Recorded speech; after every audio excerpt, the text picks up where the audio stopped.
My name is Nnamdi Kanu. I am the leader of the indigenous people of Biafra. That name that strikes fear into the heart of the Fulani Janjaweed. When they hear IPOB, they start having nightmares. I lead that very movement. Movement of the children of light. And have we not brought enlightenment to all the people?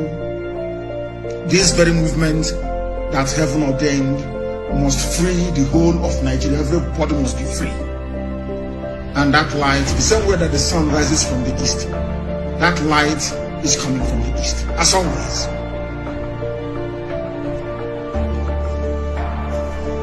I am the director of Radio Biafra and Biafra Television. God gave me another assignment this year. It's simple. Not only to serve the wonderful people of Biafra, but also to serve the brave youths of Nigeria. And that is what I'm doing this evening. And will continue to do until everybody is free. Until every corrupt politician is either in the grave because they'll be hanged or they are in prison. The difference between some of you and us is that we say something and we do it. You keep muttering and bumbling. Oh, things are bad, oh. Oh, things are bad, oh. Here, we make our dreams become a reality.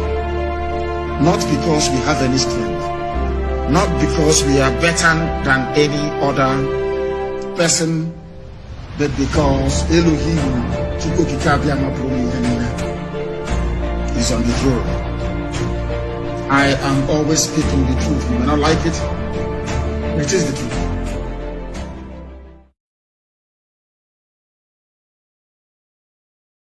God began to speak to me about Biafra, and I'm worried. I stopped somewhere last month, and I'm going to throw a little light on another one. And I pray that the authority concerned should listen to me. And it's a statement. Dialogue now, so that you should not be knocking the door for dialogue and there's no dialogue. That's what God told me. I keep saying it. I said there is a spirit in this young man. It is bigger than what physical eye can see. I'm not an Igbo man, I'm a Yoruba man, but I'm speaking as a prophet. I said what I see in this young man is bigger than him. You see the man, the small boy that they call him, what is inside him is bigger. It's not just an ideology, it's bigger. I said, I see an animal. Which animal did I told you last time? Huh? I said what? A what? A what? A small puppy. And I say, I see a small puppy going forward. All of a sudden, I saw so many strange wild animals, lion, bear, great animals around the puppy. Then I saw the puppy look back and saw that the animals around him are so many. Suddenly the puppy, what I saw last month is different from what I'm seeing now. The puppy is developing some futures of wild animals. This prophetic word is not to the negative. It's very important. Take the Biafra agitation serious. Dialogue now. Because I see a time, doors are knocked, calls are made. People who are heady are saying we have come down, but these people are not willing to dialogue again. Please, redeeming the time, for the days are evil. Dialogue now. Dialogue now. I repeat it again. I'm not an Igbo man, but I'm telling you what I'm shown in the spirit. What? I'm seeing great people, important people in this nation coming together and saying, now, okay, we want to sit on the table. Let us talk. But the people you want to talk with are saying it's too late. Please, dialogue now. The days ahead are evil. Dialogue now. This is not a cry of a baby. It's a cry of an adult. I repeat it again. Dialogue now. The Bible said, blessed are the peacemaker, for they shall be called the children of God. Please, every authority, there come a time when a revolution is about to take place. The power of gun, bombs, and bullets cannot hold an ideology. Please, dialogue now. This is not the time of, I have bullet, I have gun, I have bomb. This has nothing to do with bullet and bomb.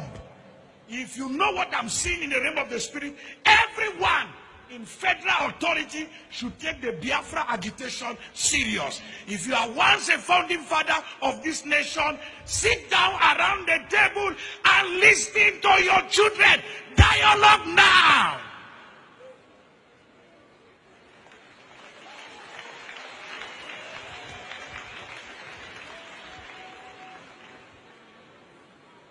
This is not the time to arrest anybody. It's the time to hear the cry of the people. Dialogue now.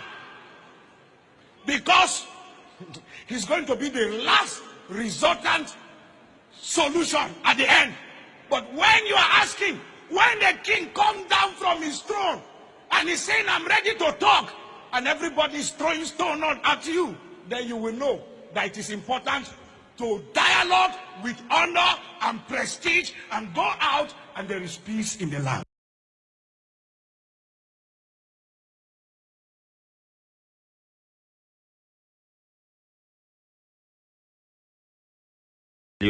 This is my quote and I repeat.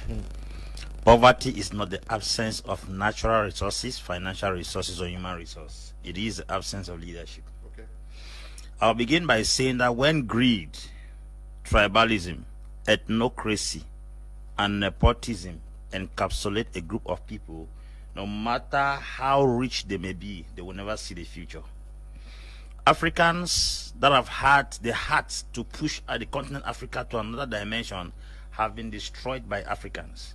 Most of the fathers of independence had their nations at heart, and if they were given the opportunity to execute what they intended to do, it would have been very possible for Africa to have emerged ere long. I will give you a few analyses that will shock you.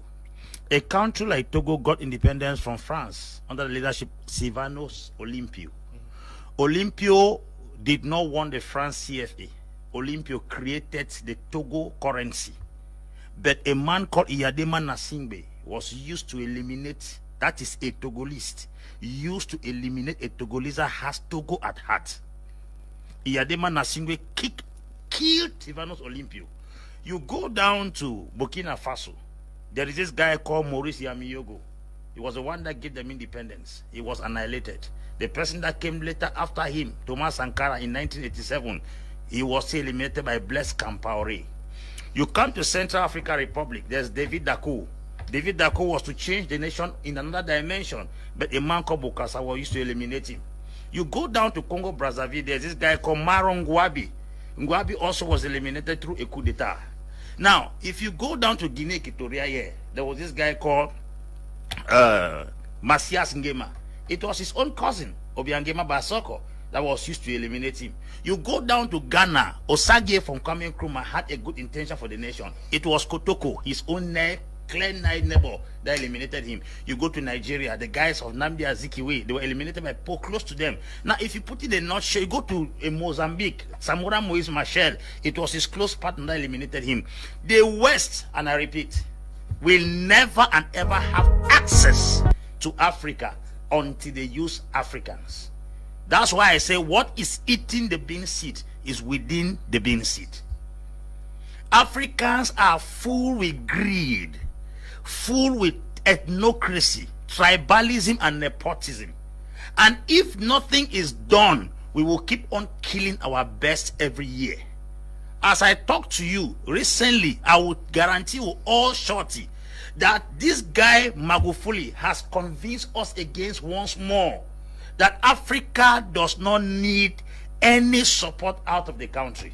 Lazarus Chakwera, in his 8-minute speech commemorating the death of Magufuli, he said, the unpredictable Magufuli. They did not know that leadership could run in Africa without money being borrowed from International Monetary Fund, because they did not know Magufuli was coming. They did not know that projects could be set up and executed on time, because they did not know Magufuli was coming. They did not know that somebody could not pay attention to General Assembly of the United Nations. They did not know Magufuli was coming. African presidents have given us the impression that you must borrow to succeed. Before Magufuli came to power, most of the mines in Tanzania were privatized. But what he did was that he came back and then sanctioned the foreign companies that were mining in Tanzania until 16% of those particular mines were given back as ownership back to Tanzania. A scenario occurred in Zambia. Zambia is the best producer of copper. You have the copper belt in Zambia. Zambia sold that copper belt to an American firm upfront without payment, that they will exploit the copper and pay them later. American firm came, took that particular copper belt, turned it within 2 years and paid the money upfront, and is giving Zambia a 0.00 something percent as royalty for their mine. Was that colonialism? It is talking about stupidity and poor management. Who brought gun to give that copper belt to America? Nobody brought gun. When last did you see Europeans using prestation, assimilation, or indirect rule in Africa? It's no longer there. Let us consider the fact that they are taking a greater chunk of our resources. The balance we have here is very possible for us to manage those things. How can a man come in 5 years' time without borrowing a dime from International Monetary Fund, a dime from World Bank? He was able to restore 6 aircrafts into the Tanzania airline. He was able to build bridges, build railway, restore back the Julius Nyerere hydroelectricity project that could give Tanzania 99% guarantee of electricity throughout the year without borrowing a dime. China proposed to borrow him 10 billion to reconstruct and expand the port in Dar es Salaam. He refused, yet the port was under extension. Where did he get the money? That's what we are talking about. A man that came and gave free education to all government schools in Tanzania. Mr. Leo, 20,000 ghost workers were discovered. That's where our money is going through. That's not colonialism. He also arrested 14,000 unqualified workers in the government. Those 34,000 persons who were earning salary they did not merit is what was melting down the economy. It was not a colonial master. I think if we go down to most African countries, there are people who are earning salaries that do not exist in the government. Where is colonialism in all these things I have outlined? A man who said that education is free for girls, but the moment you become pregnant.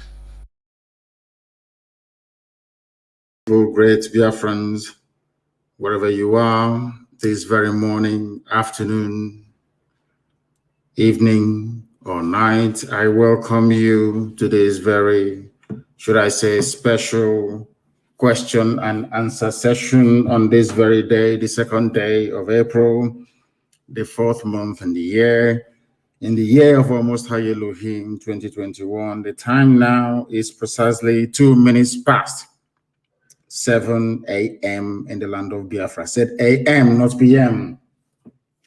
I know we are accustomed to broadcasting in the evenings, that is in Biafra land. Therefore, some of you may become confused, but this is a live presentation this very morning.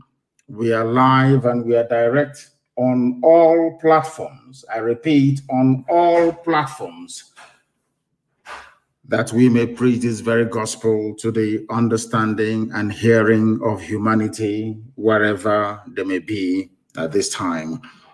Allow me to welcome you, and as I do so, may I also encourage each and every one of you to welcome those who are around you. You can listen to us via Instagram, Mazi Nnamdi Kanu _official. We are on Instagram. We are live there. There are a lot of people there already. Eze Chinedu is there. Opara is there. Shedrack is also there. Kesia is there. Eduardo Chinedu is there. And very many people are there on Instagram. And I want that advertised as much as possible. I want that Best Man is also there. A lot of people are there watching. We are also on Facebook.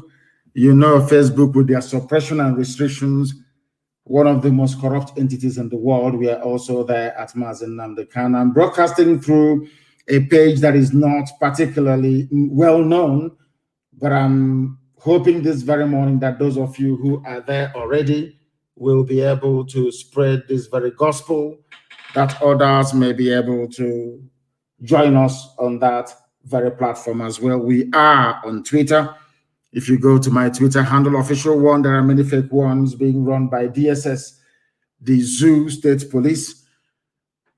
Mazi Nnamdi Kanu is mine. If you go there, you will see it and you'll be able to join us. I'm sure we are the only ones who are streaming live this very morning on that very place. That's how you know which one is authentic and which one is fake. We happen to also be on satellite this very morning. We are on IPOB Community Radio app, which everybody must have. Everybody must download IPOB Community Radio. You must also download the authentic Radio Biafra app as well, so that you can participate and join us anytime we are live, as we are this very morning. We are going to pray a very brief prayer before we continue. But before we do so, I must reaffirm that I am Mazi Nnamdi Kanu, the leader of IPOB all over the world, the director of Radio Biafran, Biafra Television, and of course, by the very special grace of the Most High Elohim, a servant of the wonderful people of Biafra.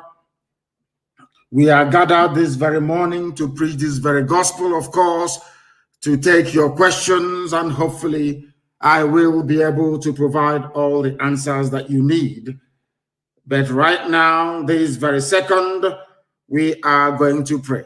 And after praying, I will preach very briefly this morning to bring you up to speed as to what is happening with our beloved Eastern Security Network, the battle that is raging right now in and around Nsukka to dislodge terrorists, and what the Nigerian Army and police, and of course in conjunction with British High Commission, are trying to do in order to frustrate our efforts. This very morning, all over the world, people are going to listen to this very gospel as we preach it, and of course be able to learn from it. But before then, we must pray. Our lines are not open, please. I don't want anybody to call us now. Our lines are not yet open. That means you're not listening. Because if you're listening, there is no way you'll be calling us by this time. I know that some of us are very desperate to try to get their calls through. When our lines does open, please, I will take all your calls to the best of my ability. But this very morning, afternoon, or night, depending on where you are, we must pray. And I'm going to pray in English language this morning, a very short prayer, a prayer prayed by Yeshua when he was on this very earth. A prayer extolling the supremacy and irreducibility of the Creator in heaven, that upon that very name and name alone, everything that was created was made possible. Our Father who art in heaven, hallowed be thy name, thy kingdom come. Thy will be done on this very earth in the land of Biafra as it is in heaven. Give us this day our daily bread, and forgive us our sins as we forgive those who sin against us. Lead us not into temptation, but deliver us from evil. For yours and yours alone is the kingdom. All power and glory is yours. This we acknowledge now and forevermore. He said, a very simple prayer, but one prayed by Jesus when he was on this very earth, acknowledging that only God Almighty in heaven is supreme, That was why he said, "Our Father who art in heaven." We do not worship idol here. We only worship the one true God, and that is why we are going to prevail, and that is why Biafra will come in our time. This very morning, very speedily before our lines open to take your calls, I have a few things to bring to your attention. And not surprisingly, of course, the United States have now released what they call their country report on this zoological republic called Nigeria. The United States State Department, which is their foreign ministry, in charge of all their diplomats all over the world, including the U.S. mission in Nigeria. The reason why I'm touching upon this very briefly this morning is to bring to your awareness, or should I say, to bring to your attention once again what I have been saying all this while concerning the duplicity and complicity of most foreign missions in Nigeria. I told some of you, but you never listen. The thing about we black people is that we do not listen. We do not reason. We always fail to engage our brain cells each time we are pondering a very complex subject. I told all of you a while back, and consistently so, that the United States mission in Nigeria is corrupt. I told you that the British mission, of course, they are colonialists, that the mission of Britain, which is UK in Nigeria, headed by Katuna Lang, is to colonize all of you. I don't know what is wrong with us. I have no idea what is wrong with us. But I blame all of you for this very report that the United States of America released through their very corrupt State Department. I say it openly, without fear, no contradiction. The people working at the Africa desk at the United States Department of State are one of the most corrupt people on the face of this very earth, including the US ambassador to Nigeria. She is as corrupt as Satan himself. Why am I saying this? All of you saw the videos of Lekki Tollgate massacre. I was live on air broadcasting that very night as the massacre was taking place. Out of anger, people started to destroy government-owned properties in Lagos. I have been warning you for very many years that anytime you have any ambassador from a frontline country coming to Nigeria, they always bribe them.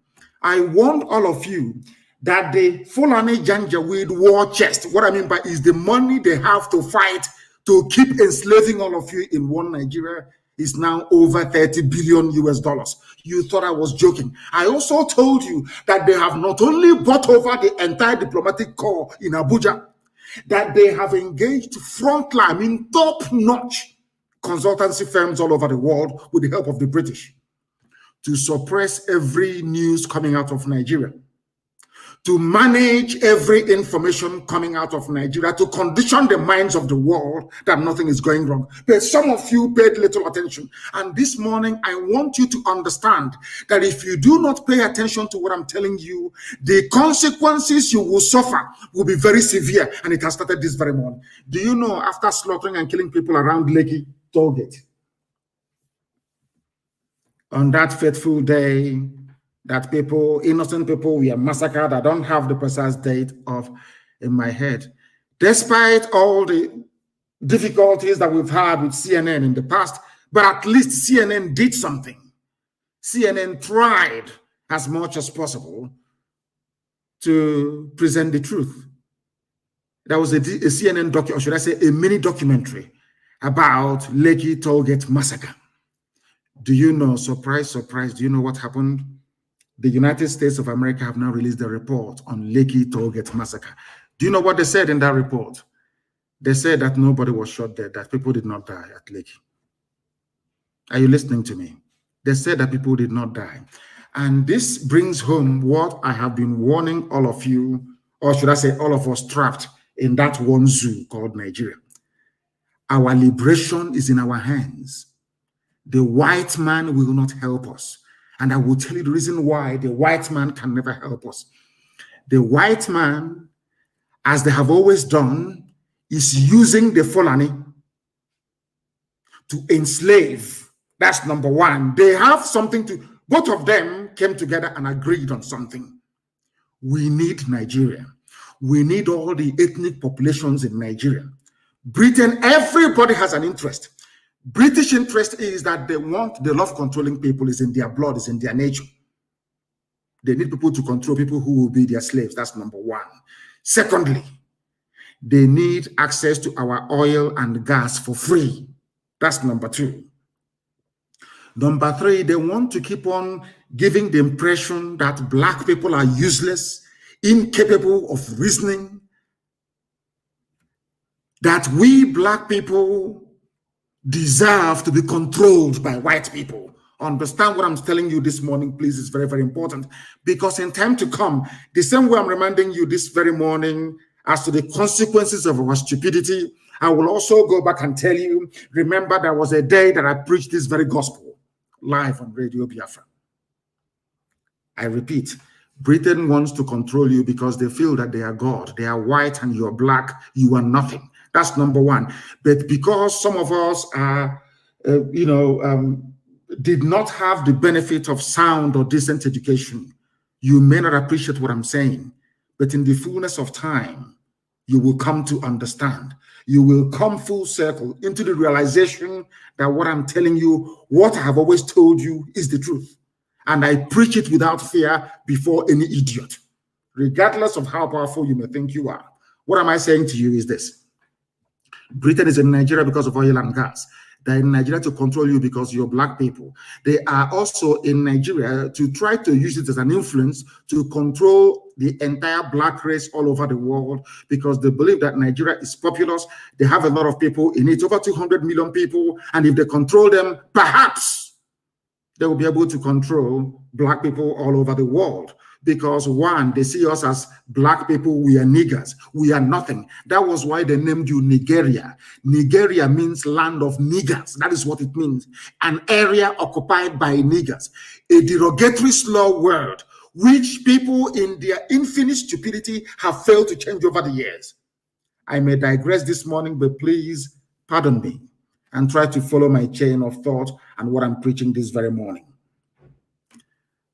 America is there because of Halliburton, because of ExxonMobil. They are there because of Texaco. They also need oil and gas. Some of you may remember or may recall when Trump assumed power. That was in about, I think, 2016 or thereabout.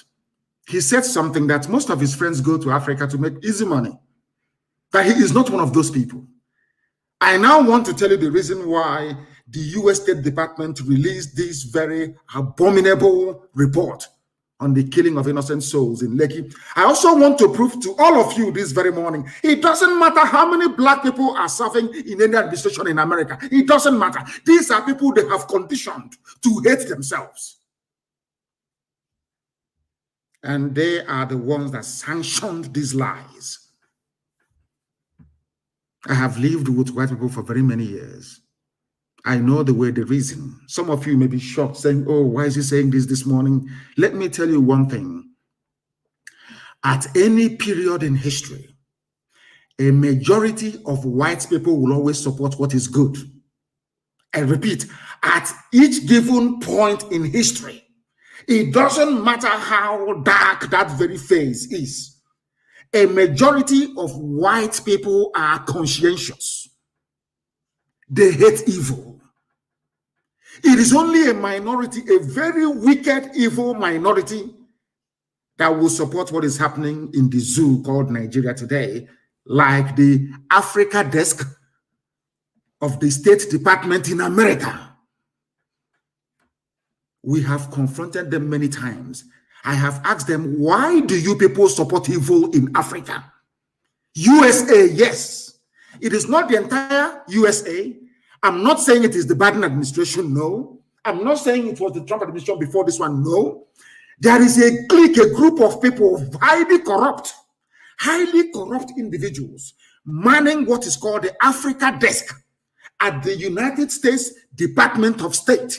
They are the ones responsible for the evil happening in Africa. How? All of you saw that people were killed on that very fateful night at Lekki Tollgate when it was being occupied at the height of the NSAS protest. And I also want to bring to your attention this very morning, I'm sorry to say this, that there is something fundamentally wrong. I've been telling you this about Black people and the way we reason. This morning, I want to bring to your attention that indeed there is something wrong with us and the way we reason. Let me read this report for you. It was only the Nation newspaper that carried it in the zoo, saying that United States of America disagrees. They do not agree that anybody was killed at Lekki Tollgate. Can you believe such a thing? Who was responsible? I'm not even blaming those in America. This is something I've been telling you all the time, but none of you do not want to reason. You don't want to understand. I said that the report they are given in America is compiled in Abuja by the U.S. ambassador and her team. It is anything they feed Washington that Washington will publish. And she is a woman. Now I'm beginning to understand the reason why, should I say, Eve was used to deceive Adam. I never knew that women can be this evil and wicked. 2 women. I am sure had the U.S. ambassador been a man, such evil, such report couldn't have been issued. What is paining me is that the U.S. ambassador to Nigeria is a woman. The British High Commissioner to Nigeria is a woman. These 2 women are presiding over the reign of Satan in the zoo. Let me read you the report. I'm going to quote them verbatim. Everybody saw that people were killed at Lekki, but this is the junk that a whole United States of America came up with. Supposedly the conscience of the world. America has the grace it enjoys today because God created the USA to bring a semblance of consciousness into the dealings of man on this very earth. That is why they are the longest running civilization since man came into this very earth. That is why the USA enjoys the preeminence that it does. But it seems to me that Lucifer has taken over America. America is no longer a country that speaks the truth. America is no longer a country that stands up for the poor. USA is no longer a country that stands up for justice and what is right all over the world. America is now effectively in the pocket of Luciferians. Simple truth. The US ambassador in Abuja could not convey to Washington. We are in very serious trouble, all of us. In very serious trouble. And unless we rise up now in a popular revolution, if we continue to prevaricate, if we continue to dilly-dally, if we continue to waste valuable time, we are all finished. I'll read it for you. The United States Department of State report on Nigeria. This is what it says. On October 20, members of the security forces enforced curfew by firing shots into the protesters. America is writing this junk. The Lekki massacre that we all witnessed, America is telling us, they were not there, they're telling us that the army came and was firing shots in the air. I told you that Fulani has $30 billion.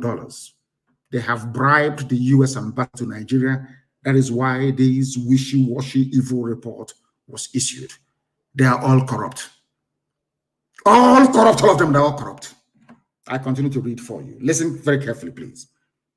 They fired shots into the air to disperse protesters who had gathered at the Lekki Tollgate in Lagos to protest abusive practices by the Nigerian Police Forces Special Anti-Robbery Squad, SARS. Mind you that SARS was trained by Britain. It was Britain that set up SARS. It's UK that set up SARS under Obasanjo to harvest organs for sale. It was the United Kingdom that set up this dreaded SARS and gave them the training. It was Britain that gave them the training. So it was Britain that trained them to go through your phones, to extort money from you, to kidnap you in front of your parents, to take you to their dungeon, to kill you, to have it, because it was Britain that trained them and armed them. Britain, United Kingdom, financed SARS. I want you to understand very, very carefully, please. Now, according to this US report, accurate information on fatalities resulting from the shooting was not available at year's end. A whole America, but you can come to the Sahel and rescue victims. Google can see inside my bedroom where I'm broadcasting from this morning. Google can, you have Google Map, you have everything. You're telling me the most powerful country in the world with the most resourceful intelligence agencies man has ever seen cannot ascertain how many people we are shot dead at Lake. This is Fulani's $30 billion stolen from all of us speaking. They have the money. It was Fulani, the way they connived and colluded with Britain and now US State Department, that led me to believe that truly money is the root of all evil. It solves a lot of problems, no doubt. But I'm telling you, when you face a man working at the US State Department Africa desk, a civil servant may be earning $2,000 a month, you give him $20 million. There is nothing he or she will not do for you. Their conscience will go through the window. I came this morning to take question and answers, but I saw this thing and I was beside myself with rage. That is the same country now that we are fighting Fulani bandits in and around Nsukka. Everybody can see that the Nigerian army are aiding Fulani bandits. These are the people that went and massacred our people in Ebonyi. We found them where they are, in and around Nsukka. We engaged them.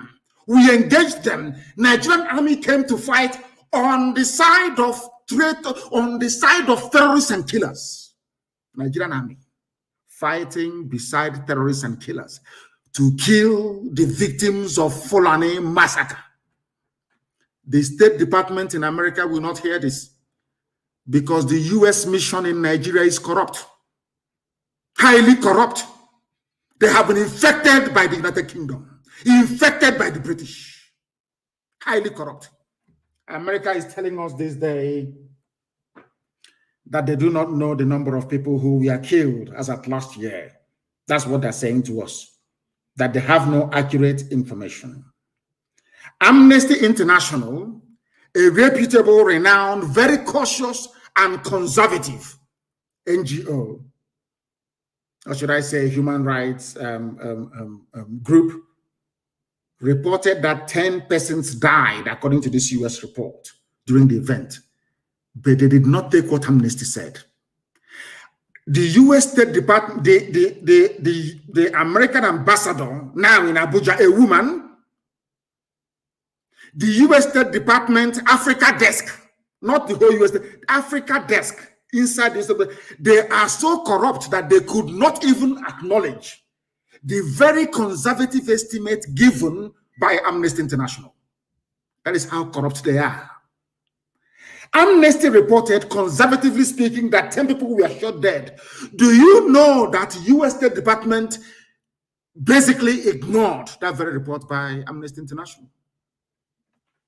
We continue. But the government disputed this report. So because Lai Mohammed, that even the USA knows is a liar, disputed the report by Amnesty International, that is the reason why America will not accept it, that people died at Lekki. Because Nigerian government said nobody died. That is why they didn't accept it. Unbelievable. They are now quoting the government own report. USA, America. The government reported 2 deaths connected to the event. One body from the toll gate showed signs of blunt force trauma, which means the army did not shoot this person that they acknowledged died at Lekki. That person died as a result of being attacked by those who have come to protest, his fellow protesters or her fellow protesters joined in beating him or her to death.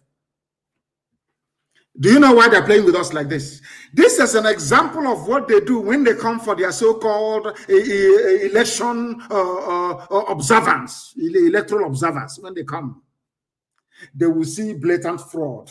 They will go to Kanu and they will see that 8-year-old, 6-year-old kids are voting. They will see all the violence against Biafran people right across the zoo. They will see ballot snatching, ballot box snatching, and all the rest of the crimes that's associated with electoral fraud in the zoo called Nigeria. They will write and say, the election was free and fair, bar for a few incidents of minor violence. I want to let people understand that if you're from any ethnic group in Nigeria, be you Duduwa, Biafra, or Kwararafa, Middle Belt, or wherever you come, even Hausa that have been swallowed by Fulani, you must rise up to assert your right. You must rise up now to fight to be free. You remember over the years, during the time of John Campbell, America had a bit of conscience. They were in Lagos and in Abuja writing at least accurately, or should I say objectively, to the best of their knowledge about what is happening in the zoo. The more the years go by, the more the Fulani succeed in corrupting as many people as possible. They have corrupted AFP, an independent news gathering organization. They now issue fake news. They now fact check the same fake news that they issued. They are the ones to issue it. They tag Biafra or IPOB to it. The same AFP would now do fact check on fake news that they themselves released. They have bought over Facebook. All of you are aware of that. Very soon they will take over YouTube. And of course, they're about to take over Twitter. Because each year, Black people in Africa, every year, you fail to act to be free. The more deeper the hole that you're digging for yourselves. We can never, ever be free. I'm just telling you now, unless by some miraculous fate or divine intervention, the conspiracy, when I was reading this report, I was so shocked. The level of conspiracy to emasculate Black Africa, the level of conspiracy to ruin us as a race of people, aided and abetted by fellow Black people. Shocking. America said, they acknowledged, they didn't even acknowledge, they said, Amnesty said 10 people were killed, Nigerian government said only 2 were killed, and out of those 2, 1 suffered signs of trauma, which means that person was not killed by the army. A second body from another location in Lagos had, from another location, look at how America is lying for Nigeria, from another location, not at Lekki Toll Gate. Should I continue this broadcast this morning? Or should we go back and start prayer and fasting, asking God, what did we do wrong? Why this level of humiliation? Why did you create a people? Did you create us to be servants? Did you create us to be... What did we do wrong? What is it about Black people that you hate us so much? What is it? What have we done? I'm asking God this morning that blatantly, a country like USA, I think what we need to do is, I don't know if we are allowed to take the US State Department to court in America to justify this very report. I don't know if their laws allow us to do that. I will ask my secretary if there is any law that can allow us to challenge this report in a court of law in America where all the evidence will be made manifest. They're telling us that USA is telling us that Nigerian government said 2 people died. 1 at the scene of the protest at the toll gate from blunt force. Listen carefully. I don't know how to explain to people to understand. How do I explain this that the brain of a Black man can understand what I'm saying? In what way can I explain this? I'm asking you people how.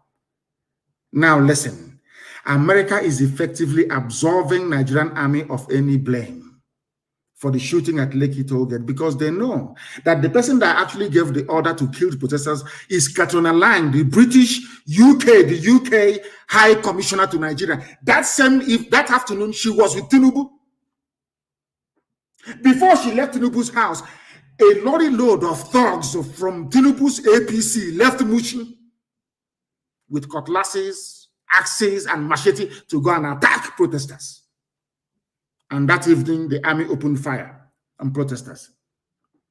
It was Britain, it was United Kingdom that arranged the massacre through Tinubu.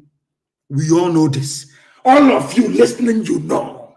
But because you are black, because some of you are highly idiotic, you cannot stand up to face or speak the truth. You all know what Tinubu did. Everybody knows this. Now, USA is siding them. Britain have now managed to convince, United Kingdom now managed to convince the USA to side with evil. That is what I find, a whole USA of all people, America, the hope of a common man on this earth, at least in a temporal form. Everybody looks up to the USA as the policeman of the conscience, the guardian of the conscience of humanity. Look at how they are behaving in Nigeria. And the ambassador is a woman. I never knew that women can be this wicked. I never knew. I thought being mother, no, I'm not sure they have any children, that being women, they will have that, you know, that motherly instinct, that empathy, to empathize. Everybody, I felt rather very foolishly that these two women will see the victims of the slaughter by the Nigerian army as their own children and do what is right. But because of money, Fulani has given them money. Because of money, they are now writing what is in essence rubbish to justify the killing of other people's children. Two women responsible for this nonsense. The government reported 2 deaths connected with the event, but the army did not kill any of them.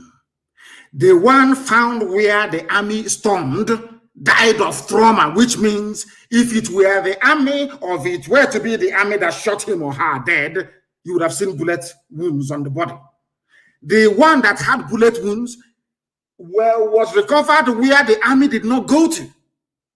Do you see how they are consultant? Basically, Nigerian consultants in America wrote this report for the State Department and just published it.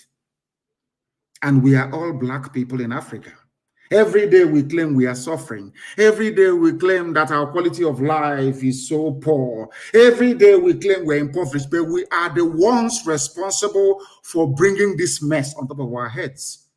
This type of nonsense couldn't have happened in a place like Japan because the Japanese people are one people, one culture, one value system, one social configuration. But in Nigeria, you don't have, Biafra is different from Oduduwa. Oduduwa is different from Arewa, Fulani Janjaweed. Fulani Janjaweed is even different from those in the Middle Belt. We are not together. We are not one people. That is why a white man can come in and tell us, after what we have seen with our 2 naked eyes, telling us that what we now saw is different. What you saw at Lekki Tollgate is not the truth. The white man has spoken.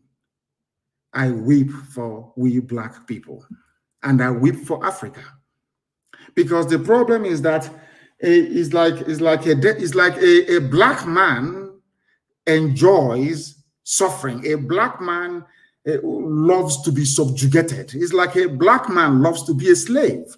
A black man, I don't know what it seems to me that if our existence is not validated by a white man, we shouldn't exist at all.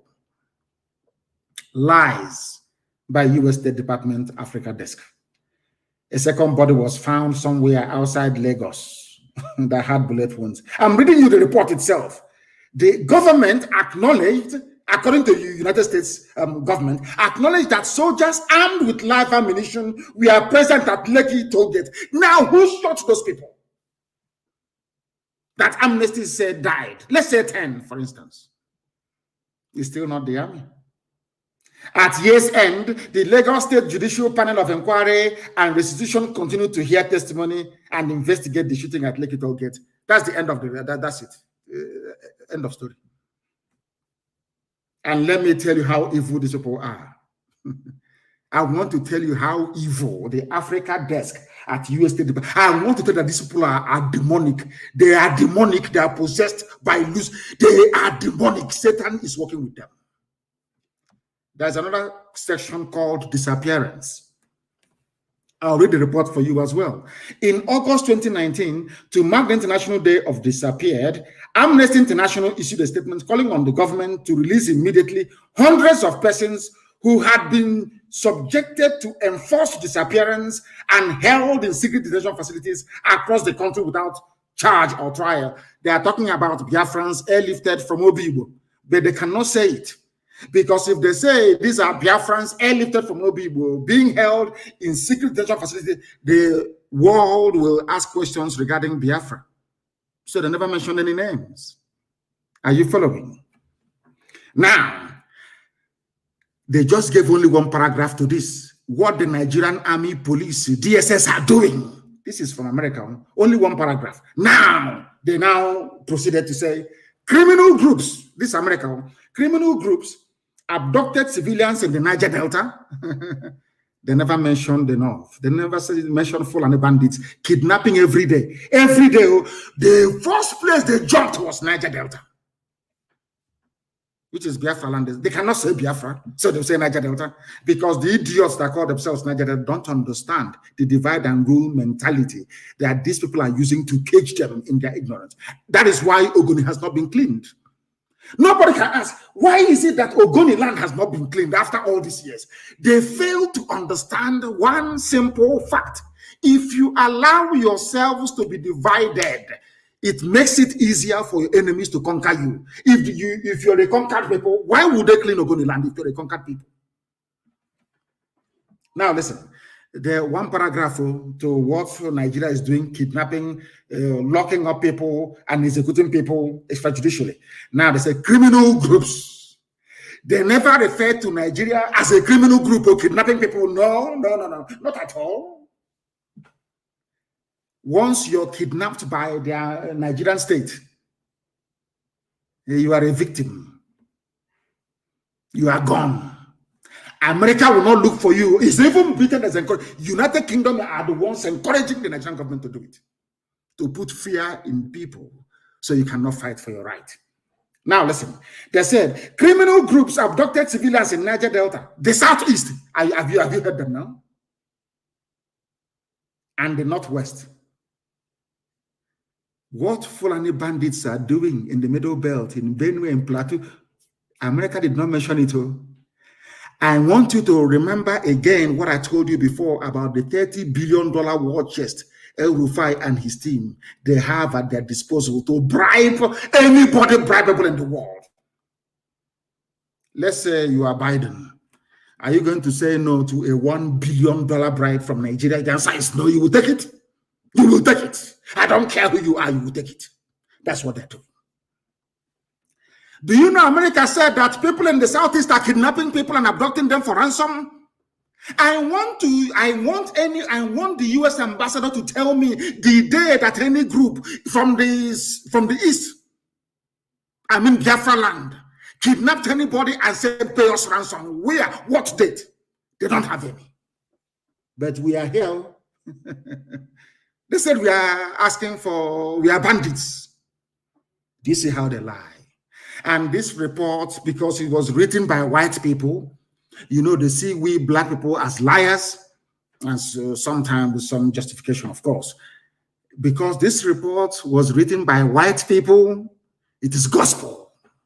You understand? Nobody can question it. It's by whites now. You're a nigger, you're black. Who's going to listen to you? Nobody.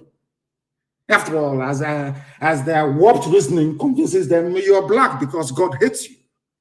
That's why you're black. That is why every other race can climb on top of you and do whatever they want to do, because you're black. And moreover, you hate yourselves anyway, and you cannot reason or think properly. America is now saying Niger Delta, Southeast, which is Biafra land, and the Northwest, not Northeast, where the rages, where Fulani banditry is in abundance, often to collect ransom payments. And I want to ask the US ambassador, when did you hear that anybody collected ransom in the Southeast? Or South for that matter? When? Where? When? In the last year? This is your yearly report. When? But you have put us here. So when diplomats are reading this all over the world, they say, oh, there are bandits. Also, Igbos are bandits as well. Now, are you following me? Now, do you understand the game they're playing? You have to be intelligent to understand how these people play this game. Some of you may see it as just a report. It's just a report by a State Department, and you dismiss it. We are not dismissing it. We are taking it very seriously because we have no criminal groups in the East. None whatsoever. And nobody collected any ransom. None whatsoever. He said, and now, listen carefully, they said, now, for example, they now want to give example. America wants to give you an example of these criminal groups they're talking about in Niger Delta, in the Southeast. For example, they now give an example with what is happening in Katsina State. Not in the Southeast. There is no example here of any kidnapping for ransom anywhere in the South, so-called, or Southeast. None. The example they gave was from the North. And now they came back and they said that Nigerian pirates, listen, they said before there was criminality. And mind that pirates operate in the sea, not on land. But when they were talking about criminal groups, they said that these criminal groups were based on the ground. Now, when they want to give us an example as to what these criminal groups may have done, they gave us an example with piracy in the sea. And piracy is being done by Fulani people in Nigerian Navy. They're the ones doing the piracy. These are Janjaweed, this Fulani is naval, the zoo naval officers, the criminal elements amongst them who are doing piracy. Not any Biafran. But of course, US wrote it down. They said other parts of the country also experienced a significant number of abductions. Prominent and wealthy figures were often targets of abductions, as well as religious leaders, regional government leaders, police officers, and all the rest of them. They gave us another example. The Emir of Potiskum, Alajumari Bubaram, and his convoy were attacked. They did not give us an example. This was last year of anything that happened in Biafra land, but they criminalized all of us. That's how they roll. Now you understand it? So when you go and you're saying to diplomats all over the world that these are what Fulani people are doing to us, killing us every day, they will say, oh no, but you people are also criminals. America said so. It's called equalization. So from being on the offensive, you now become defensive. And now you can now see how United States Africa desk is trying to justify Fulani banditry in Biafra land. Because if you're chasing them, all of you are criminals. But we should fold our hands and allow them to attack us as they have done repeatedly, both in Ebonyi and also in Enugu State. That was why Sahara reporters of all people said that Nigerian army currently engaging ESN operatives in gun battle in Nsukka. And I have said this thing to Yoruba journalists all the time. You people are the cause of the suffering of all our peoples today. All ethnic nationalities, the journalists you have in Nigeria, you people are the problem. You people like the United States Africa desk inside the State Department, you people are making it a lot more easier for our conquerors to come in to conquer us. ESN is not in any battle with Nigerian army in and around Nsukka. No. We are battling Fulani terrorists. Now the Nigerian army came and joined them because that was their plan from ab initio to come to take over our land. Do you understand? They gave military uniforms to Fulani terrorists. They are not army personnel. They are terrorists. I don't know why some reporters will say that this is of Nigerian army currently engaging ESN. No, not at all. ESN is engaging Fulani terrorists that have come to rape, to kill, to pillage, to take over our land. And we have seen battling. Nigerian army now joined them, or should I say, gave them army uniforms, gave them weapons to be fighting indigenous people. America will not report this. Now, if America will not report it, we force them to report it. Let me tell you one thing that you do not know. When ANC was fighting for liberation of the black people in South Africa, they were called all sorts of names. Successive US governments put ANC on the terrorist watch list. Margaret Thatcher was insistent that she would not speak to Nelson Mandela, and Nelson Mandela is a terrorist, or was a terrorist then. Did it stop South Africans from becoming free? Do you know one thing? Because they knew what they wanted. They were very tenacious. They were insistent. And to their credit, they engaged white people, especially in the UK, to fight their cause for them.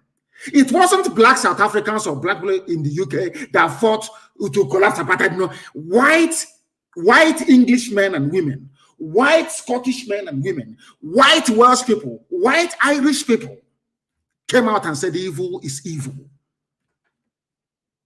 And apartheid fell. That is the mode, that is the mindset we must have at all times. We must engage local people, local populations to help us fight this invisible enemy. That invisible enemy are neo-colonialists, those in State Department, those at Whitehall in England, in London, using black people in Africa to present a narrative that will help in perpetuity hold us down in slavery. They are using black people to do this very work, this very dirty work. This is something you must understand and be able to rise above. I am now telling Sahara reporters and the publisher and whoever is there writing this junk, you people are aiding and abetting the excesses of the Nigerian security forces. Let me also remind them, my Yoruba brethren, no, they are journalists. It is this type of journalism that made it possible for Fulani to take over your land. Not only take a lot from you, they took a lot from you. That's number one. Now they have sent some of you into exile in Benin Republic. It is this type of reportage, this type of journalism, junk gutter journalism. You never knew that Fulani were there terrorizing our people in Nsukka. All these years, you never reported that. They went to Ebonyi, killed us, ran to Nsukka, because we said we'll find them. We have found them and we're engaging them. And Nigerian army have come to support them. The same way, that is how your own village, maybe somewhere around Ogumosho, will be taken over by them.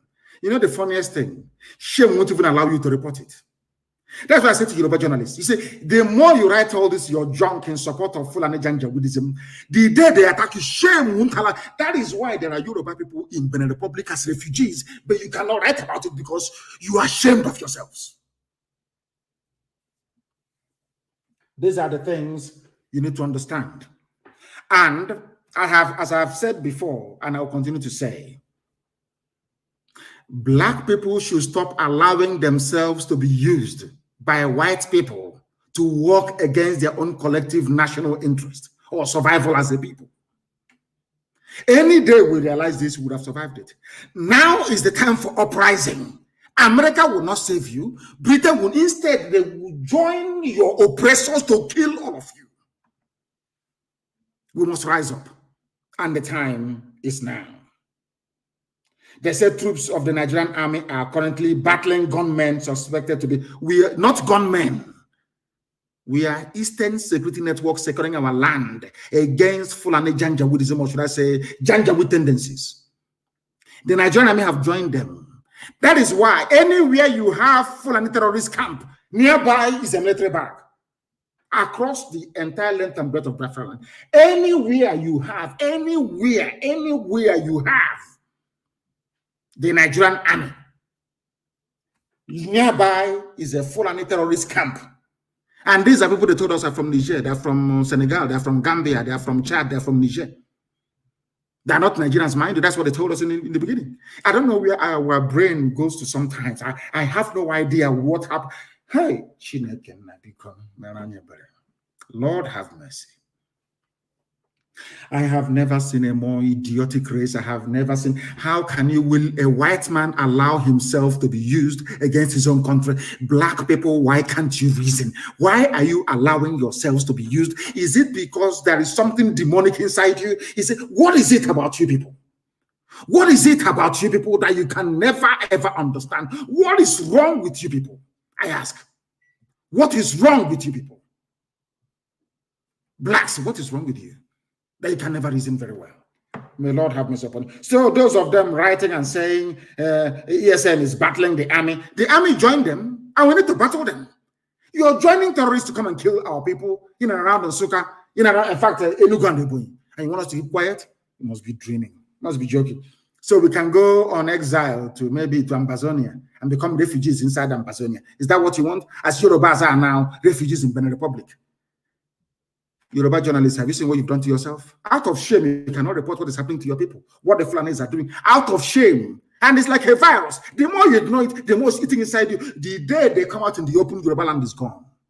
That is why I support every frontline Oduduwa activist. I support them with everything that I have. I will support them. They are the ones that have realized that you people are in trouble. But an average, corrupt, idiotic Yoruba journalist have still not realized what is happening. They don't know. The Gani Adams of this world and the Wohos of this world, they have come to realize what is going on.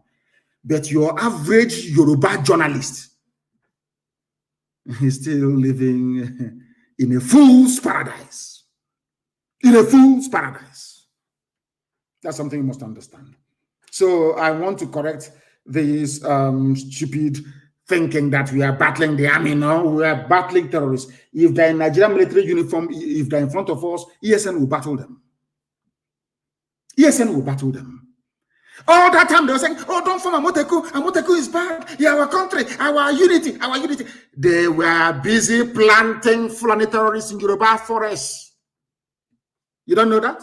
Has it not come out now in the open? By the time they realized it was too late. Now Amoteku is incapacitated. That's idiot weak. He's saying he's forming a group to defend him. And he went to Nigerian police, the same people who are terrorizing and killing us, aiding and abetting Fulani Janjaweedism are the people that he engaged to defend him. 400 people, only 400. C41, he's a C4I, he's a stupidity is a disease. You heard Omahi crying. Saying, I loved you, I did everything for you. I was even against my people because of you. Now you have come to kill me. The same Fulani. And as I tweeted, the same thing Afonja said. I want Yoruba journalists to go back to history, read about Afonja, the same idiocy, the same nonsense, the same garbage you're doing today because Tinubu wants to be president. The same thing Afonja did, and you lost a Lauren. You are not ashamed of yourselves. If that cannot shame you, nothing on earth will shame you. You have no shame. We are not fighting anybody. We must fight this scourge called Nigeria. We must fight back with all that we have.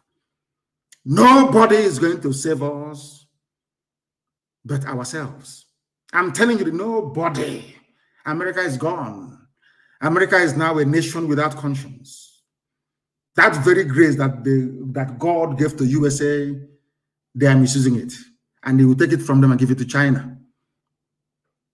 Are you hearing me? Very soon, USA will no longer be the greatest country on the face of this very earth, because they have now firmly aligned themselves with the forces of darkness. That purpose for which God made the USA, they are no longer serving it. They are serving the interest of darkness and evil. And you see what God will do to them. He will take it away from them, unless they repent. Unless they repent. You are telling me in this day and age, America is absorbing what is in essence a dictatorship. They are absorbing the murderous tendencies of these scavenging invaders from the Sahel because of oil and gas. Oh dear. Lord have mercy. We are confronting Fulani terrorists from the Sahel and all their sympathizers in the army, police, and the navy with the help of the British. We must face them. And as I pray every day to Elohim, we are in your hands, we are your children, you created us. Ihechiowa is in the land of Biafra. The land where the light of God shines. That's the meaning of the word. Ihechiowa in Arochukwu. Ihechiowa. The land where the light of God is shining. Anything you like, you can do with us. You Elohim. Anything you like, you can. If you say that Janjaweed will take us over, they will take us over. You are God. Anything you like, you do with us. And I never knew who I was before I was born, or I gained consciousness maybe around the age of 4 or 5. I was aware of my surroundings. You are God. You made us. Anything you like, you do with us. But you're telling us that you created us so that we can become slaves to people who are now slaves to other people. Hi. Second-tier slavery. No, it's not good. That is why you must come to the rescue of your children. That is why you must infuse into our brains, into our being, a level of consciousness that will allow us to realize the danger that we are in and hurry up to extricate ourselves from it. We are surrounded by enemies. Not just Biafrans. Yorubas are also, they're also surrounded. Middle Belt is gone. Middle Belt was the one Nigeria. Are they not gone? They are gone. They are renaming towns inside Benue. They are renaming towns. They have taken over the whole of Plateau. They are now in Benue renaming towns after Fulani people. And all of you are there shouting, one Nigeria, our country Nigeria, our unity, our restructuring. Whilst they are eating deeply inside you, like a very dangerous disease. By the time they come to the fore, you become disemboweled. I'm telling you, they will cut you open. They will rip you apart. That is what's happening in the zoo. The sooner Nigeria ends, the better for everybody. You need to end Nigeria to make life better. Look at how what they have done in the army. You see how clever they are. Even the governors you have, they are the ones that put them in power. Everybody that you have, you call your political leader or Igwe or Oba, they are the ones that put the person in power. You now report to Fulani, Fulani will report to United Kingdom. You are a second-tier slave, not even number one. Fulani is number one slave. They know how foolish, how frivolous, how idiotic the Fulanis are. They are the ones to be used because they know that the Fulanis hate their own fellow black people in Africa. They know that very well. They did their research. These are intelligent people. We must be prepared to die for what we believe in, for freedom. If you're not prepared to die for freedom, freedom will never come. It can never ever come. It's a very expensive undertaking. Ask Americans, the original Americans, not these fake ones you have now. After Obama became the president, I knew that America will become irredeemably corrupt. America went to the dogs after the presidency of Obama, and it can never recover again. Because Obama is evil. Evil personified. I'm saying it live on that the whole world may hear. Obama is evil. And America will regret it from generation to generation to come. Now, I want to make this very clear to everybody listening. We are defending our land. We are defending our land against foreign bandits, foreign Fulani killers and murderers. If the army decides to join them, that's entirely their business. Some people are asking us, you know, those idiots, they used to ask us, where is their defense fund? Where is this? Where is that? Go to Nsoka, to the front line. You will see it in action. You're asking us all these stupid questions. You think we are as foolish as you are. Do you know that your Fulani friends came to Ebonyi State and killed over 20 people and ran to Nsoka? We pursued them all the way to Nsoka and we're engaging them. And you're just writing and yapping the rubbish because you're a fool. A third-tier slave you are.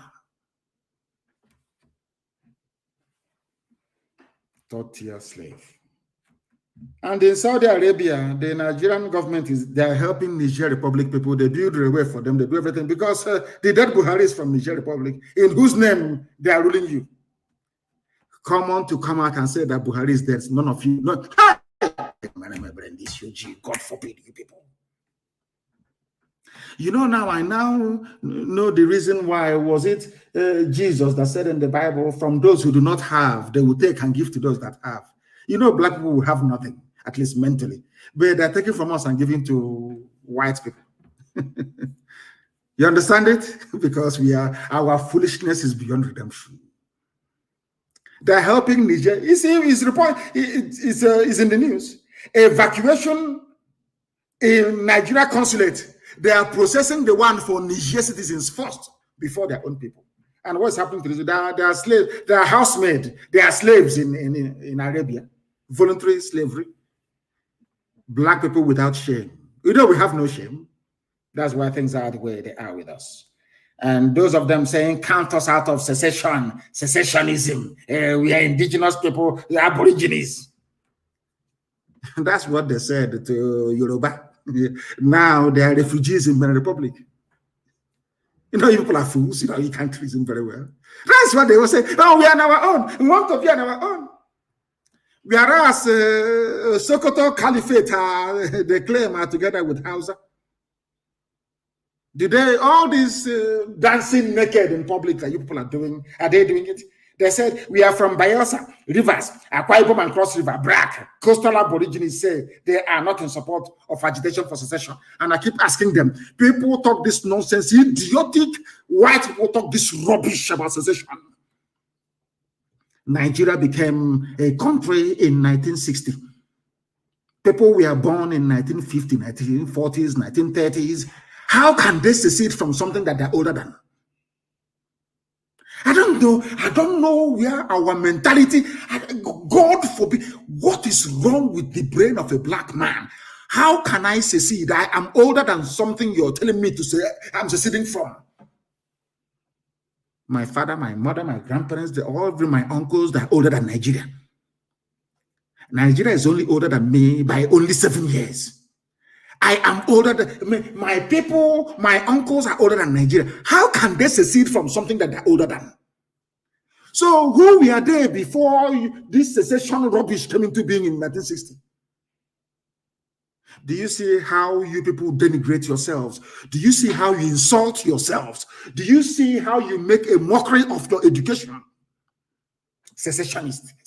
Seceding from what? Something a white man created for his own amusement. How about my grandparents? How about my ancestors? Where are they from? I ask you.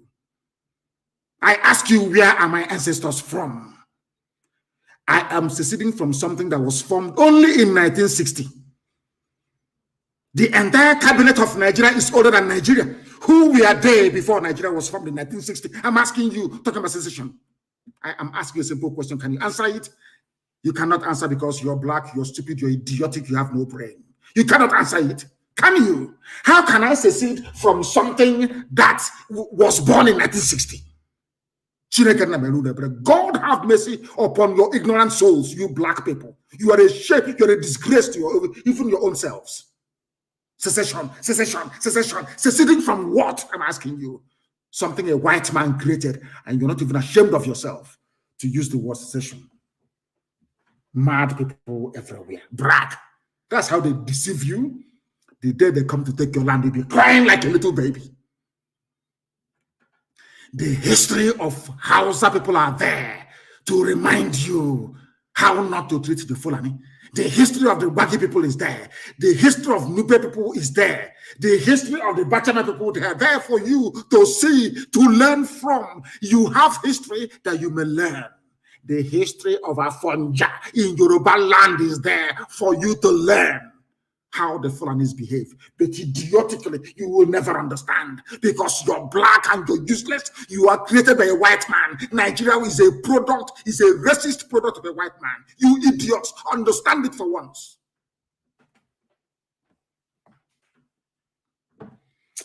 I have a few announcements to make. Some people are saying, before the announcement, some people say, Tinubu went to the north. I said, Yoruba and Fulani, they are one. We are one people. Somebody said the same thing a while ago, and the Lordin is gone. Kwara is gone. They've taken it. Yet you cannot reason. You cannot think. Yoruba and the Fulani, they are one. If Yoruba and Fulani are one people, why did they not allow Awolowo to become the Prime Minister of Nigeria or the President of Nigeria? If they are one people. If they are one people, why did they not allow Abiola, who was even a very close friend of all of them? He was also a Muslim like yourself, Tinubu. Why did they not allow Abiola to emerge? They only allow the fool they feel comfortable with to emerge, like Obasanjo. Did Obasanjo vote for Awolowo? Why is it that I will never speak to Obasanjo until his death? because Obasanjo voted for MPN. Obasanjo is a complete Fulani slave. He only found his courage a few days ago. He's a slave of theirs, and he knows it. And maybe Tinubu wants to outdo him so they can give him the presidency. Stupid idiots everywhere. He said he went there because they are one, and they must remain one, because they are in-laws. Your son is married to our daughter. And I want to ask them, Oshomole, the wife of Oshomole is from Cape Verde. Is that not correct? Oshomole is a beautiful wife. From Oshomole, the monkey of Edo, is from Cape Verde. Now, is Oshomole going to say, because I'm married from Cape Verde Islands, let us be one country with Nigeria? Or Cape Verde should be a part of Nigeria? Do you see how they reason? What is it that the Yorubas have in common with the Fulani? Absolutely nothing. You're not even the stupid religion, because the Yoruba Muslim is more urbane, more sophisticated, more learned than the stupid Janjaweed idiot from the Sahel. You have nothing in common, but because you want power and access to oil. It reminds me of Apapa Wharf and Tinkan Island. I remember when I will say, you know me, I speak the truth. I remember when some Yoruba people, out of spite against the Igbos and Biafra at large, they did a deal with the Fulanis. The only way we can allow, with Babangida actually, the only way we can allow the capital to move from Lagos to Abuja is if you say that every major freight coming into Nigeria must come through Lagos, so we can make money. Babangida agreed. They had a deal. They moved the capital to Abuja and then said that only Lagos seaports, the Tinkan and Apapa, will handle all commercial shipping into Nigeria. Today, there is gridlock. Today, they are choking. Today, they are begging. But you will not have one Yoruba man come out and say, open Warri Seaport, open One, open Iguacha, open Calabar. Never. They will never say it. But Apapa is choking. Every day is choking. Goods are being destroyed. The economy is losing a lot of money. I want the world to understand how these people reason. I speak the truth always. It doesn't matter who you are. As I've told the U.S. State Department, their Africa desk, they are more corrupt than Mobutu Sese Seko. They are white people, but they are as corrupt as Lucifer himself. In America, I will tell you the truth. You may not like it, but that is your business. Eventually, you will come and say, oh, what you're saying is correct. Tell me why America will issue such a wishy-washy report if their ambassador in Abuja is not corrupt. Just tell me why. And do you think the way to fight oppression is by saying, oh, don't say anything, oh, don't get them angry? Is that how to fight them? You meet it head on. You meet oppression head on, that it may flee. You shine light upon it that it may flee. So let's go and bring Cape Verde, where Oshomole's wife is from. Let's go and bring let them be part of Nigeria because they are our in-laws. See how foolish these idiots are. Fulani is married to Yoruba. And so bloody what? And so what? They are married to you, yet they put you in refugee camps in Benin Republic. They are married to you, they're occupying your forests. They are married to you. Useless people everywhere. From the same man, he will come out tomorrow and tell them, vote for me. I want the president of Nigeria. Your daughter is 60 years old. You are 69. You had your daughter when you were 9 years old. Yes? People, you know, black people, you astonish me. You know that in any other part of the world, having falsified his age, Tinubu should not be seen in public again forever until the idiot dies and is buried. But only in Africa. After lying about his age, some of you will be carrying it. He is 69. He is 69. But the daughter is 60 years old. I want... Let me forget you. You people, you make me sick. I just want to remind you of one thing. The first person to recognize that Nigeria should break up was a Yoruba man. I tweeted it. His name is Modiyu Adeniyi Oshinowo. 27 years, and he was killed by Fulani. Of course, he was killed. I want Yoruba journalists to understand what I'm telling them today. Of course, you are black, so that the evil nature of a black man will not leave you. That part that wants to betray, you want to serve another God, that thing in us. We love foreigners. We want to serve them. We want to bow before them. Once you're white, you are God. Or even if they bring the picture of a dead actor, the actor telling you, I'm not Jesus, you say, of course you're Jesus. I'll bow before you. After all, you're white. You know that mentality in we useless black people. That is afflicting some journalists. I want Yoruba journalists to understand this morning, afternoon, or night, depending on where you are.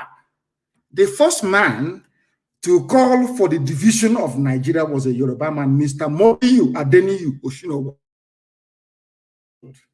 Why? He said, if Pakistan can break away from India, if they can disgrace Awolowo the way they did, sooner or later they will be defecating on our heads. They will be using our head as a WC, as toilet.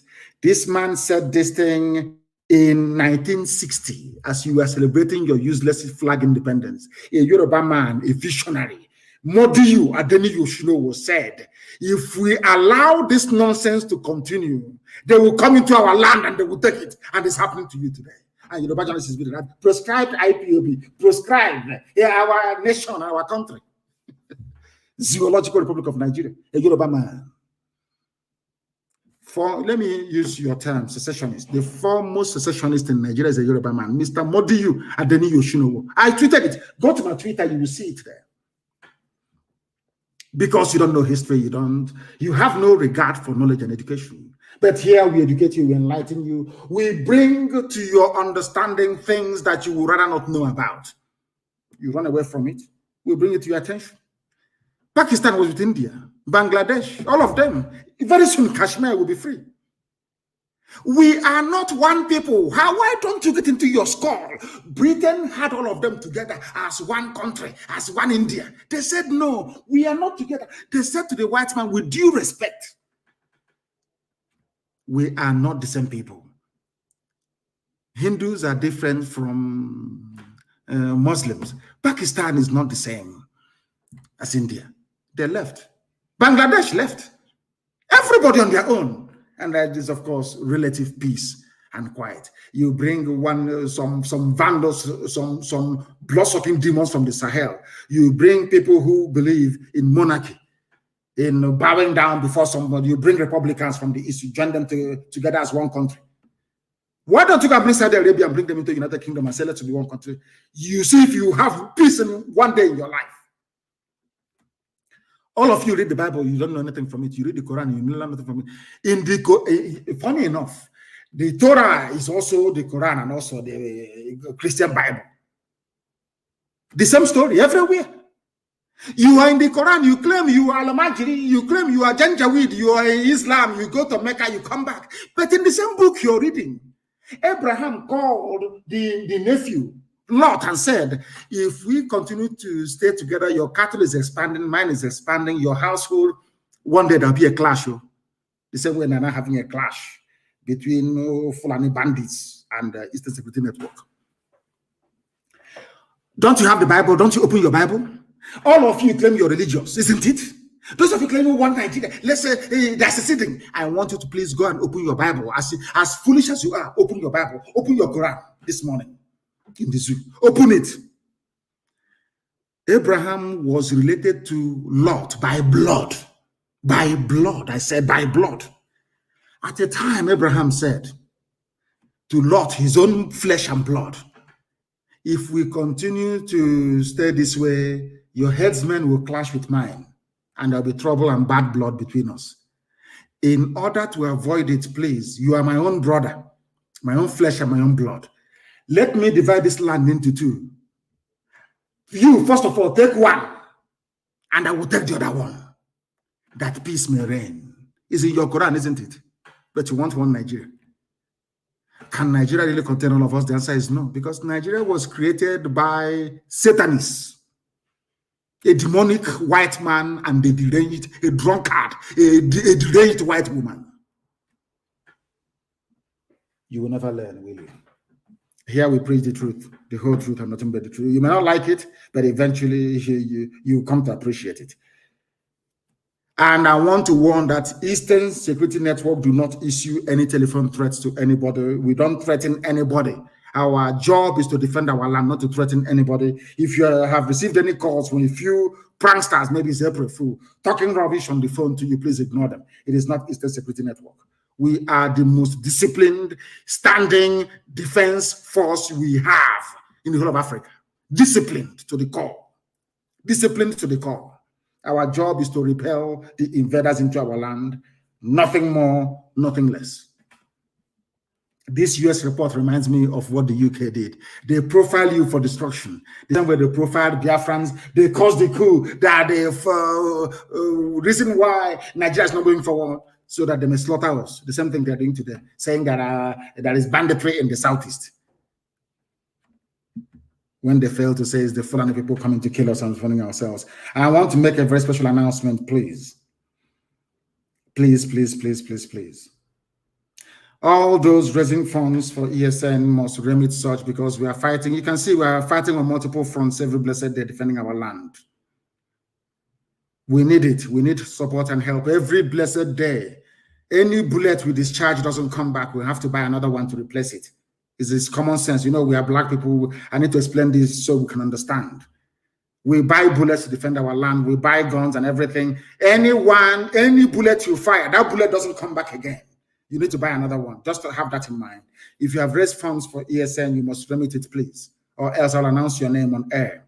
And I don't want to do that. Once you have raised funds, please try and remit it to us. And you must not raise funds unless you are permitted or authorized to do so. And I also want to announce this very morning, we have a UK national coordinator. Her name is Mercy Slater. She will be assisted by her husband, Mike Slater. Our UK national coordinator is Mercy Slater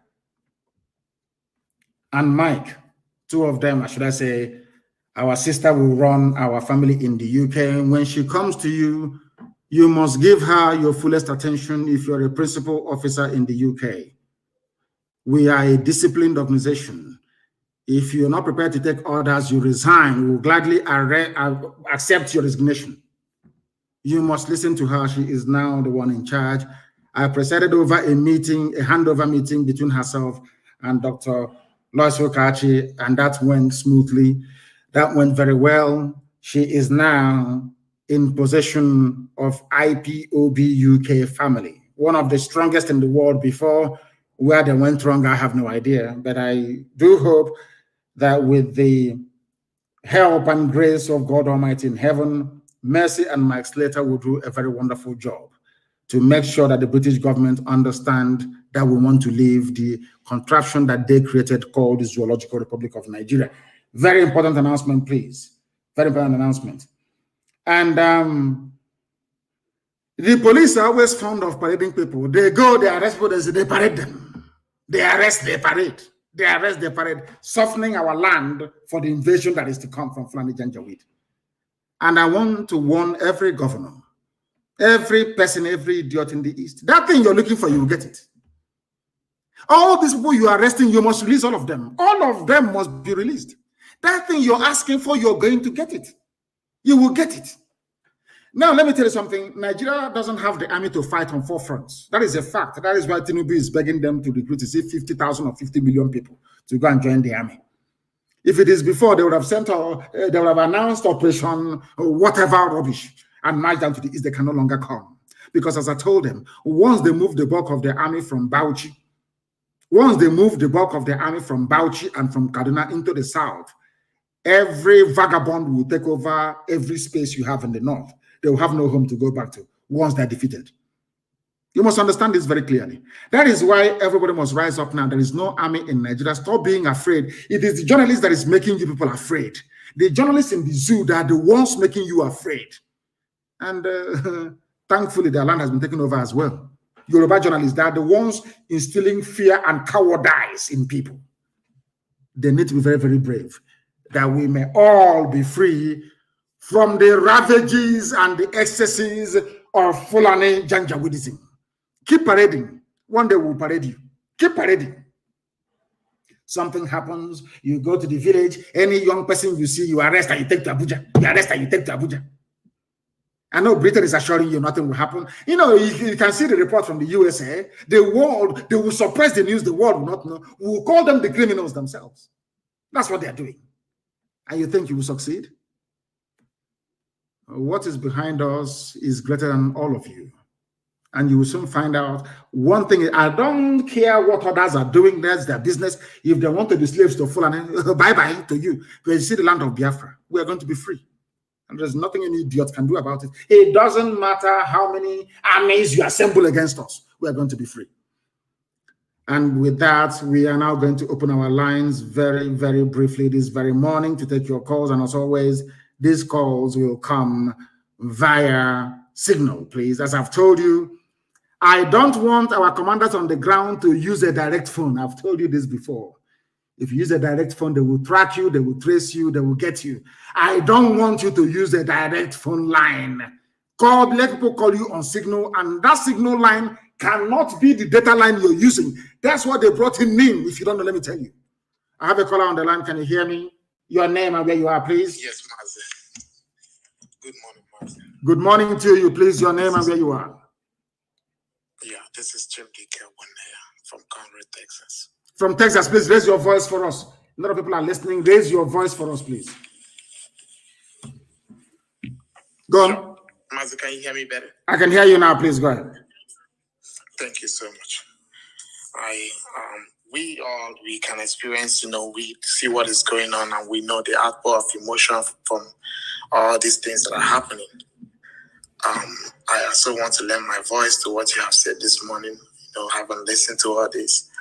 To our, my fellow Biafrans and all of us that are fighting this cause, to not feel discouraged. And our Duduwa brothers, sometimes we feel like they're with us. Other times, personally, I feel like things are not, coming on along the way that we expected from them. But with this report from the US, it is already evident that we have to fight as a people and not bother about whoever we feel is supporting us and whether they are with us all the way or whether they're not. So, Mazi, supporting ESN is a duty that we all have to do. We all have to continue to provide our support and make sure that we do it to the point that we achieve the freedom that we have all waited so long for. I wanted to ask again, Mazi, please, is it possible that we can all, the IPOB and every Biafran in the US, petition our whoever we can, to get this message across to them that what this report that they passed is not what the situation is, with all the evidences that we have in hand, to support this march towards freedom. And as well, when the 1 million man march that we have already, put a message across to the Washington happens, it will be much easier for us to communicate to the US that this report and everything that is coming out from the zoo is all stage managed just to bring down the struggle of people that have so yearned for freedom. So that's as a question and as well a suggestion. Let me come in here. It's something that we expect all of you in America to do, because in America they respect votes. They respect votes a lot. We are many in America. Biafrans, we are close to 1 million people in America, if not more. If you add Oduduwa to it, we are pursuing 2 million people in America. We must go all out in force to let the legislators in America know, the lawmakers, because there are good ones amongst them, to let them know that this wishy-washy report from the State Department is a lie. We call it a lie. America should send an independent fact-finding mission to Nigeria. We must make them understand that the ambassador is a corrupt woman. In Abuja, she is corrupt. We must be blunt and bold to tell them that the State Department Africa desk is not fit for purpose. It's not fit for purpose. They are liars and they're deceivers. And they're deceiving American people. That is how we bring to the fore the issues bedeviling the zoo called Nigeria. Because Britain is very clever, very, very clever. They know how to do this. Very, very clever people. They will go and use the status of their special relationship with America to twist every narrative. That's what they do. Look at them saying that there is a ransom taking in the Southeast when it's a lie. They did not cite one example. So we must go all out, and we're going to speak to our lawyers. They will prepare a dossier of the facts happening on the ground. Each and every Biafran, if you're in IPOB, if you're not, every Oduduwa, if Oduduwa Republic or not, you must submit that report to your parliamentarian, wherever you are in America. Tell them that the State Department report is a lie. Call them liars to their faces. That's what we're going to do. Thank you very much. Thank you, Mazi. Mazi, one more question, please. Are we still in on the plan with for the 1 million man march this year? It depends on, COVID is the ruler of the world now. So the devil behind COVID will determine. COVID is everywhere. You have to stay 2 meters apart. You have to take the only vaccine in the world. You take one. After 28 days, you take another one. Even when we are small and we're being inoculated, it's only one vaccine you take. This one is now 2. You take one in the morning. Now, after 28 days, you take another one. Even at that, you're still wearing a mask. The whole thing is a complete mess. So we wait for COVID to decide. COVID is the one that decides what happens these days. So we are waiting for COVID to tell us exactly when our 1 million man march is going to be in the USA. We must have it. We must have it to let the whole world understand that what America is issuing is blatant falsehood. Thank you very much. That was how Obama went into Libya and destroyed Libya for no good reason. Destroyed Libya for no reason. Destroyed it completely. And today, Libya, the civilization has gone back 1,000 years. Our lines are open, of course. I'm not even sure. People are calling. Let me see if I can get the number that people may be able to join us this morning. +44, please, the UK number on Signal only. +44 77 61 82 5346 for this morning, please.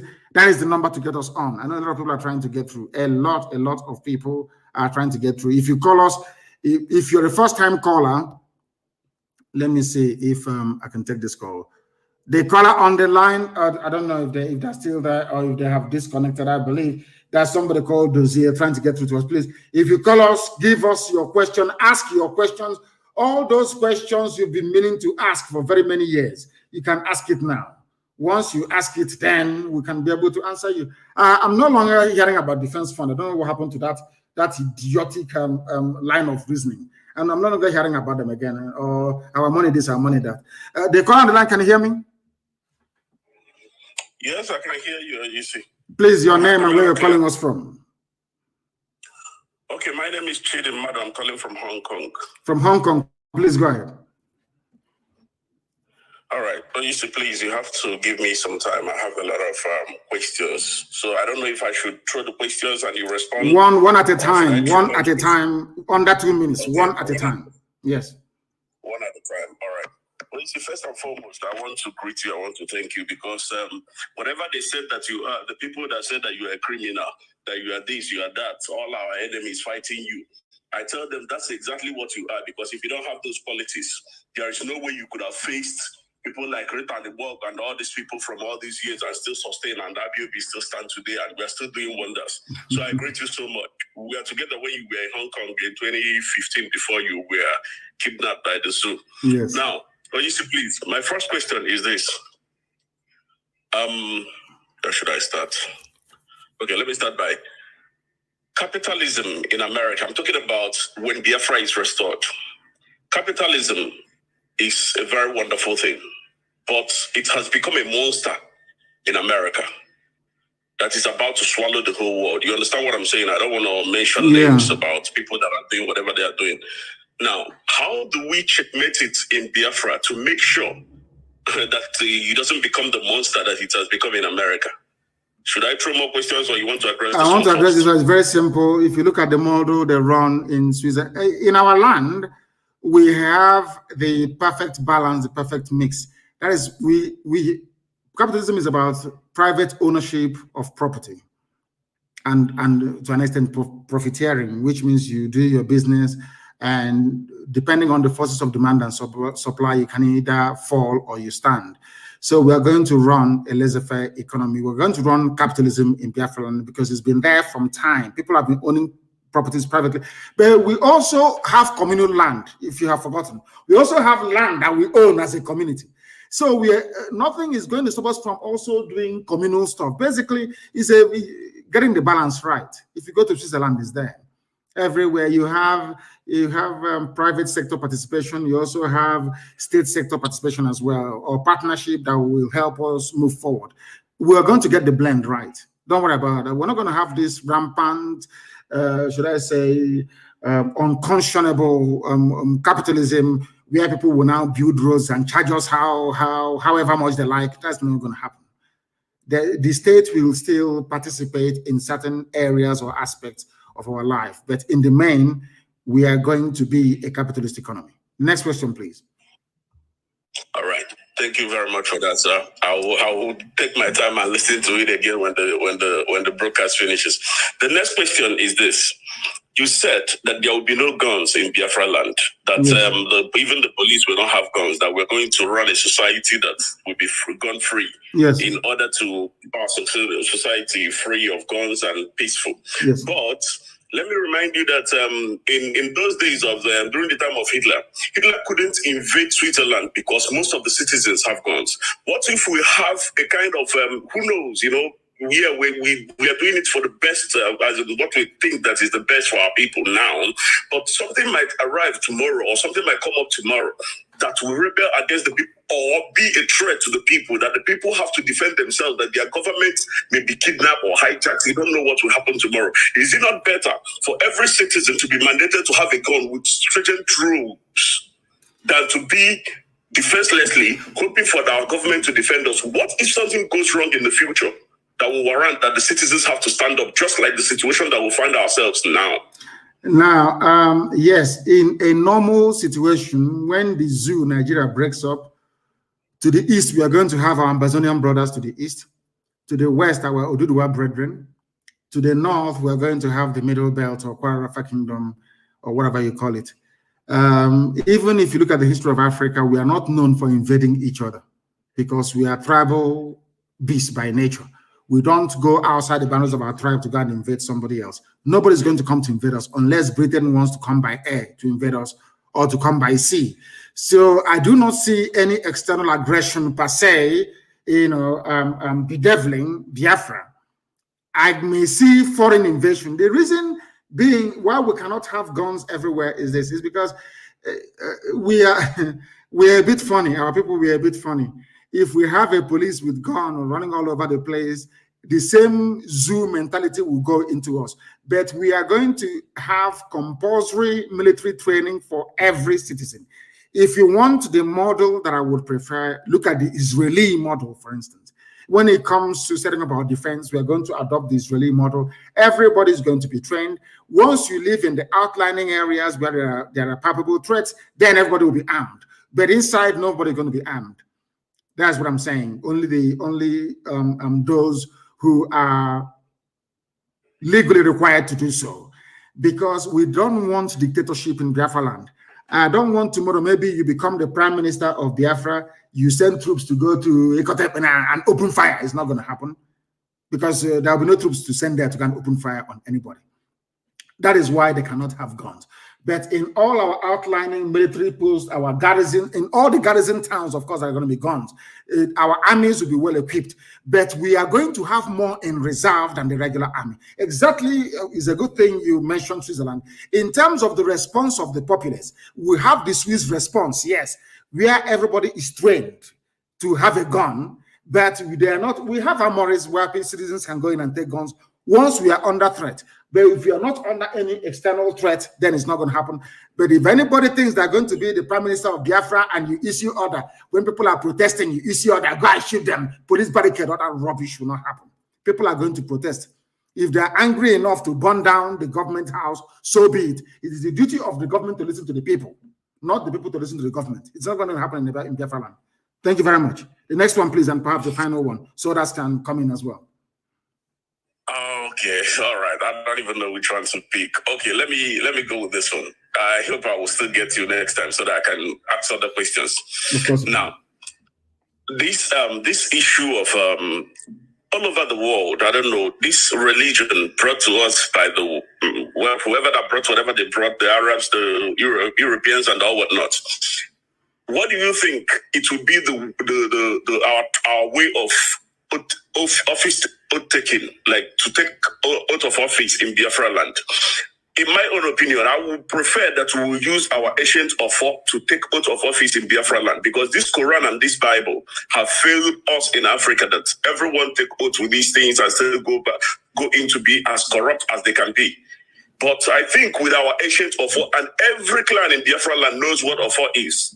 I think with our ancient offer, it will work for us better for them to be honest in their offices.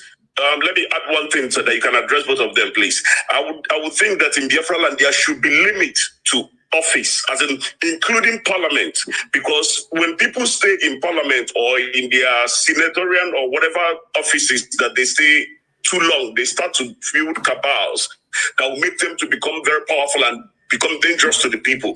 Do you think that we should have time limits, at least 2 times, even parliament or any position at all, that you will not anything you have? I'll start with the last one. Anything you have in any office you occupy, 8 years is the maximum. After that, you get away from there. Another person will go in there, and after becoming, let's say, a district head or a governor, so to speak, you can no longer contest to become a parliamentarian. It's not going to happen. It will not happen. Once you serve, you've served. That thing you want to do it within 8 years. After 8 years, you get out, another person will go in. As simple as that. There is going to be a time limit. All this cabal building and all that rubbish. That's why anywhere I see it in IPOB, I dismantle it. There can never be any cabal in Biafra land. People are going to be judged based on their performance, based on what they can bring to advance our society, not by who they know. That is very, very critical, please. And I hope that is very clear. And regarding the oath taking, we are not going to impose any. Something of faith and religion is very deep. It has divided man from the beginning of time. People can decide to take an oath with whatever they like, but one thing I'm happy about is that we all believe in God Almighty, the creator of the heavens and the earth. Everybody believes in God, and our oath taking will be done in the name of God Almighty in heaven. Thank you very much for that. Thank you very, very much. I don't know if we have, of course, we have a lot of people who are calling and calling and calling. Now they can, once I accept, you can now call. Once I accept, you can now call, because a lot of people, that's the thing about Signal. You need to be accepted before you can place a call. Our lines are open, please. A lot of people are calling, and of course, the lines are being jammed, and understandably so. People are really, really desperate to try and get through to us. If you can't call, maybe I can call 1 or 2 people, because we have about only 20 minutes to remain live on. I think that may be the best thing to do. Only 8 years. After 8 years, you piss off from the office. That thing you want to do it within 8 years. The caller on the line, can you hear me? Can you hear me? The caller, they cannot hear me. They are doing something completely different. They are not paying attention, and that is what I don't like. There is always a time delay between here and wherever you are. Let me take this call. The caller on the line, can you hear me, please? Your name and where you are, if you may. For the last time, the caller on the line, can you hear me? No, they cannot hear me. She goes, they cannot hear me. Maybe they're waiting for the voice to come out. Once I take your call, please endeavor to speak. The caller on the line, can you hear me, please? Yes, sir, I can hear you, sir. Please, your name and where you're calling from? My name is Udena Wachuku Anthony. I'm calling from India. Thank you. Please go ahead. Yeah, my question this morning. First of all, thank you so much for doing great job for all Biafran all over the world. And I pray may God to Chugo Kikobiama behold you and power you more to do until we get the promised land. My question is this, is how about our people who are in like Anambra, precisely for now, Anambra people who are campaigning for election and other thing. do you permit our people to join them to do such thing, or you give our people order to leave from those campaigns they are doing to face what we are focused for? We are focused on liberation. What stupid campaigning are we doing? What stupid, useless campaign? There are people who argued, and quite convincingly, of course, that we should participate in elections for the simple reason that if we participate, then all these criminals that are imposing on us will not be there to make our life doubly difficult. Because right now in Biafra land, we are always fighting two constituencies. One is Fulani, in fact, three Fulani bandits from abroad, Fulani bandits in Asorok, and Fulani bandit stooges in government houses all over the place. That we should reduce the number of fronts that we have by making sure that we put people in power. But the thing is that you put them there, they rig the election, you talk, America will issue a statement saying that the election was legitimate. So we don't know yet. That debate is still ongoing, and DOS will debate it extensively with the Parliament of the People and then recommend the way forward. As for me, my recommendation is that we do not participate in any stupid electioneering in Anambra State.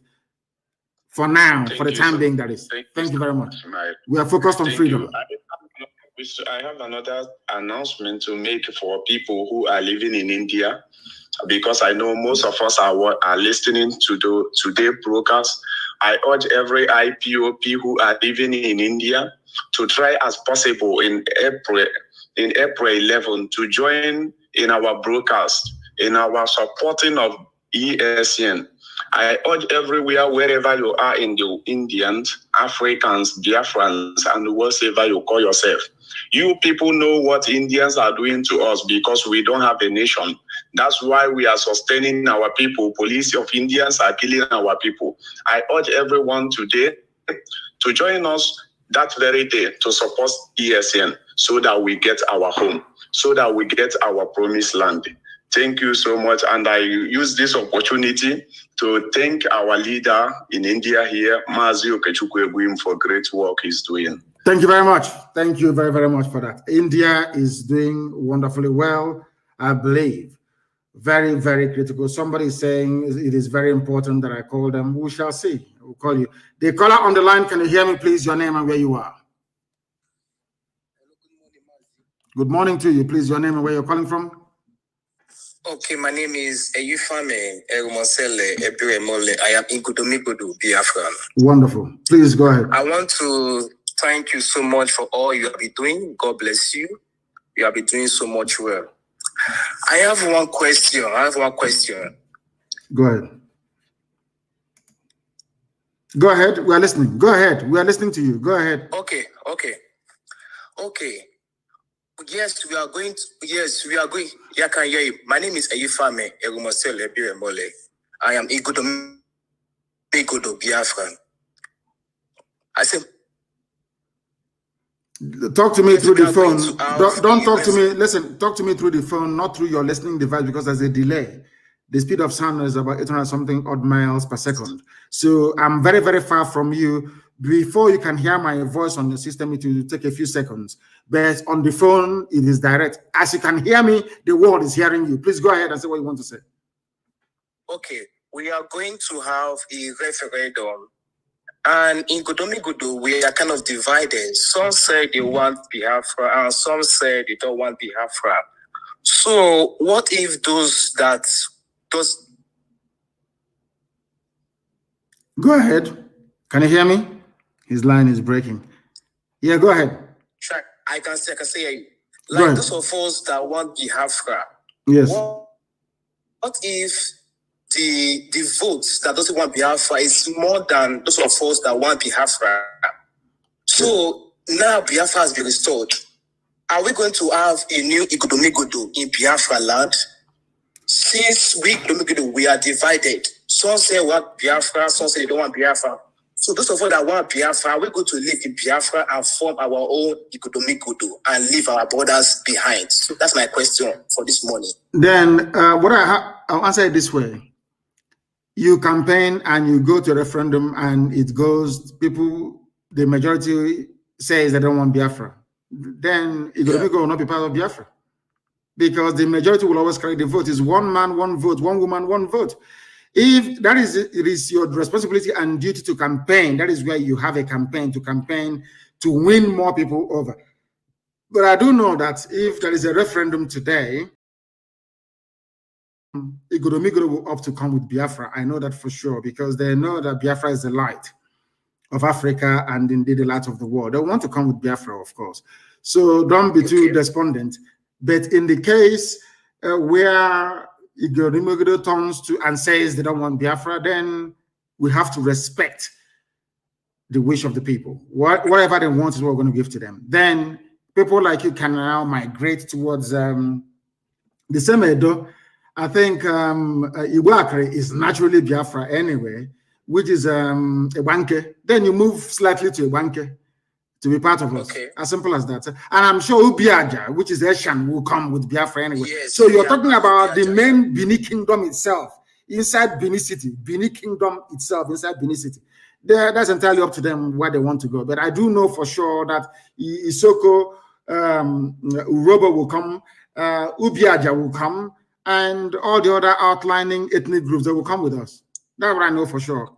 I'm not sure that Benin City itself would come, because Biafra will be a republic only if some special arrangements can be reached. Because Biafra is going to be a republic in every way. Every man must be born equal before God and before the law. Okay? Okay. Thank you very much. Thank you so much. Thank you very, very much. Igodomigodo is also with us, of course.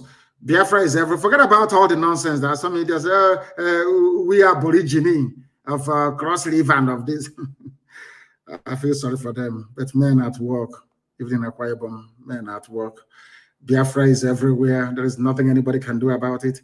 Are they going to arrest us? Yes. Are they going to do all these things? Yes. But in the end, Biafra will come. And as they're arresting us, we're also arresting them. Mind you, we're also arresting them. And in the fullness of time, you will see evidence of that. They call on the line. Can you hear me? Yes, I can hear you, Mazi. Good morning from India. Good morning to you. My name remains Mazi Chidozie. Mazi, I don't have a question. I just have an announcement to make. Though one of our brothers from India called, but Mazi, the reason why I'm calling is to urge you, because to be honest, we are putting work on the ground regarding our fundraising event on the 11th of April 2021. That is next week, Sunday. And Mazi, the fact is that we can't have that event without you speaking to IPOB or Biafrans in India. All of us are eagerly waiting. A lot of work has been put. Our brother that called thanked our national coordinator, Mazi Nnamdi. We are doing marvelously well to bring everybody of Biafran origin, all the communities of Biafran origin, we are reaching to them and make sure that everybody is involved in that event. Mazi, this event will mark the beginning of IPOB in India, because we want everybody that is a Biafran here to be an IPOB member. That is our target.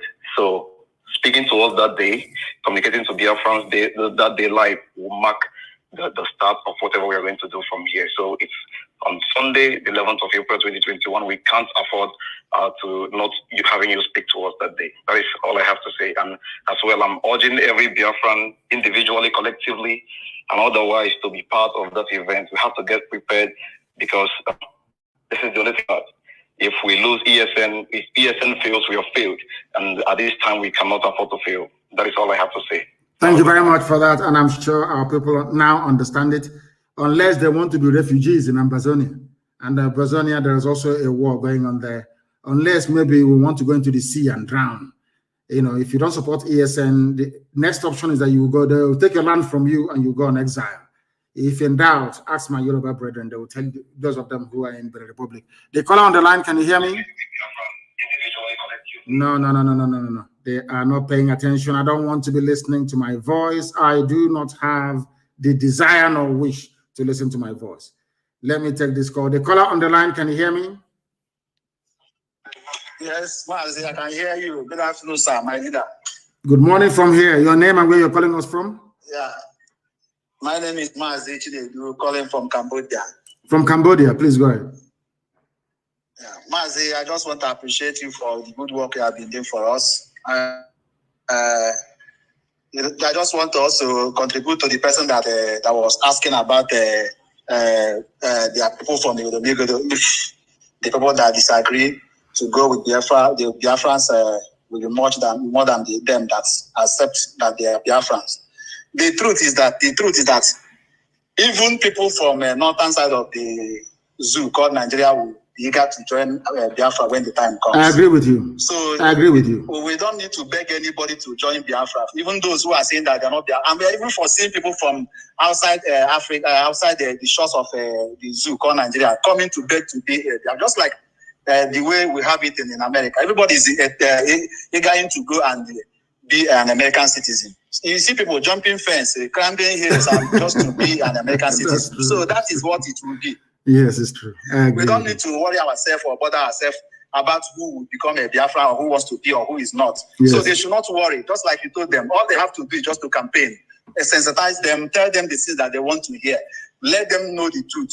On that day, if they say that they are not Biafran, let them be. At a time, they will still beg to become a Biafran. So we are not begging anybody. So thank you so much for having you allow yourself for God to use you to liberate our people. So we will be praying for you, and we are also praying for ESM, and we are also praying for those unknown government who are making us proud, even though they are attributing their work to ESM, which we know that those are Pharisees. They are just making up things that are not worthy to listen to. So that is my contribution, Mazi. Thank you, and God bless you. Thank you very much, and God bless you. You even answered the question more than myself. You answered the Godomi referendum question better than I did, and I thank you for that. I thank you for that clarification, bringing clarification to what we are doing. I have a caller on the line, please. Your name and where you're calling from.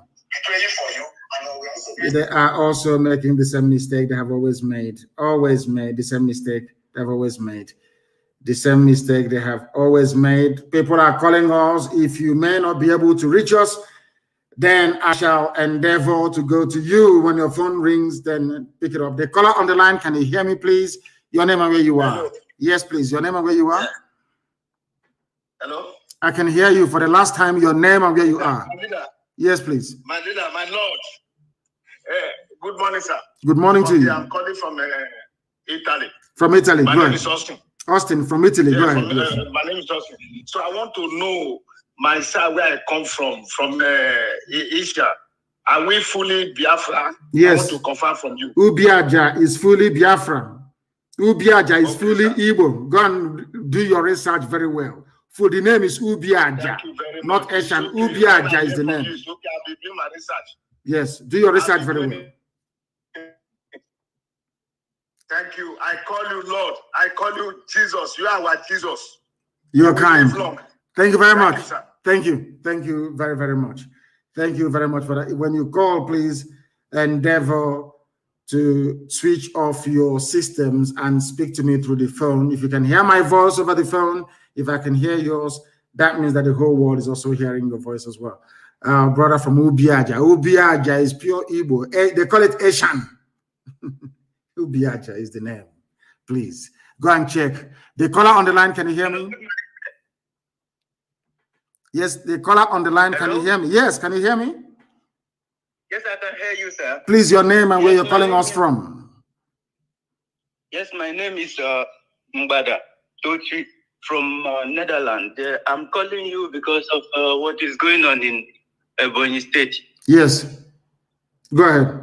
So, the Umahi is trying to divert the attention of the people from what he's doing to our people there. He's actually committing ethnic cleansing. That's what he's doing. This is clear. I wish I can hear you louder, because since I pick your call, I can't hear you very well. So, but let me just be saying what I'm saying. Say what you have to say. We are hearing you. Say what you have to say. The world is hearing you. Umahi is committing clear ethnic cleansing in Ebonyi State, and he doesn't want anybody to hear about it. Even the first time that channel television went to cover the news, he threatened them. In fact, he arrested many of them. He don't want anybody to hear about what he's doing in Ebonyi State. He connived with the local government chairman there, Mr. Or somebody, to do the job, and they are doing it. he's even importing many thugs from Ondo and some part of Hausa to come and clear the people. The people are called the Zar people. So, and yes, and he has failed. My dear brother, he has failed. He has failed. I hope he is not the one behind that Fulani this thing that just happened, because there was never a Fulani attack, such attack before. Only now that there was a pressure for him to stop this genocide, that they know that he have a hand in that ethnic cleansing. The international community was pressurizing him last week. He doesn't know where the pressure was coming from. All of the sudden, we heard that Fulani just went and attacked.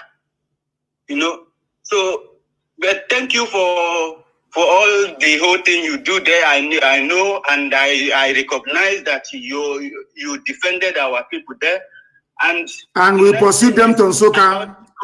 We'll find them and we'll kill all of them. We'll pursue them to Nsukka, and their army is protecting them. The Nigerian army are effectively protecting terrorists in and around Nsukka. I am informing the governor of Enugu State, Ifeanyi Ugwuanyi, to let him understand what is going on.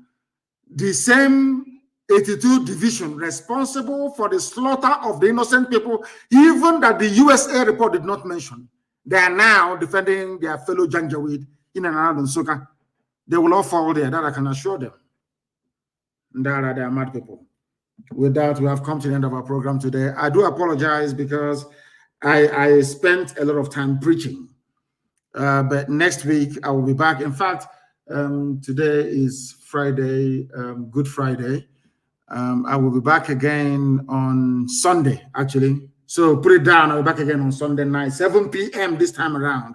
7 p.m. on Sunday, I'll be live on air to continue the propagation of this gospel of redemption. Sunday, 7 p.m., I'll be back live on air. And then next week, Friday, permitting, of course, we shall be back again with our full question and answer session. I'll be back on Sunday. Please note it down everywhere. Our media, especially, note it down. I'll be back again on Sunday. We will be on all platforms on this nascent Facebook page that I've just opened, which they are suppressing, of course. We'll be live again on YouTube, on Twitter, and on our apps as usual, including FM in Biafra land. Once again, I thank you all very much for listening. And I feel for those who have been trying to get through but couldn't get through. Next week, Friday, is another appointment. Please try and get through to us by then if you have an opinion or view to air. Once again, thank you very much for listening. With all the love in my heart, from me, from here, it is good morning.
Onye mmeri, ya mezi ntụziaka gị.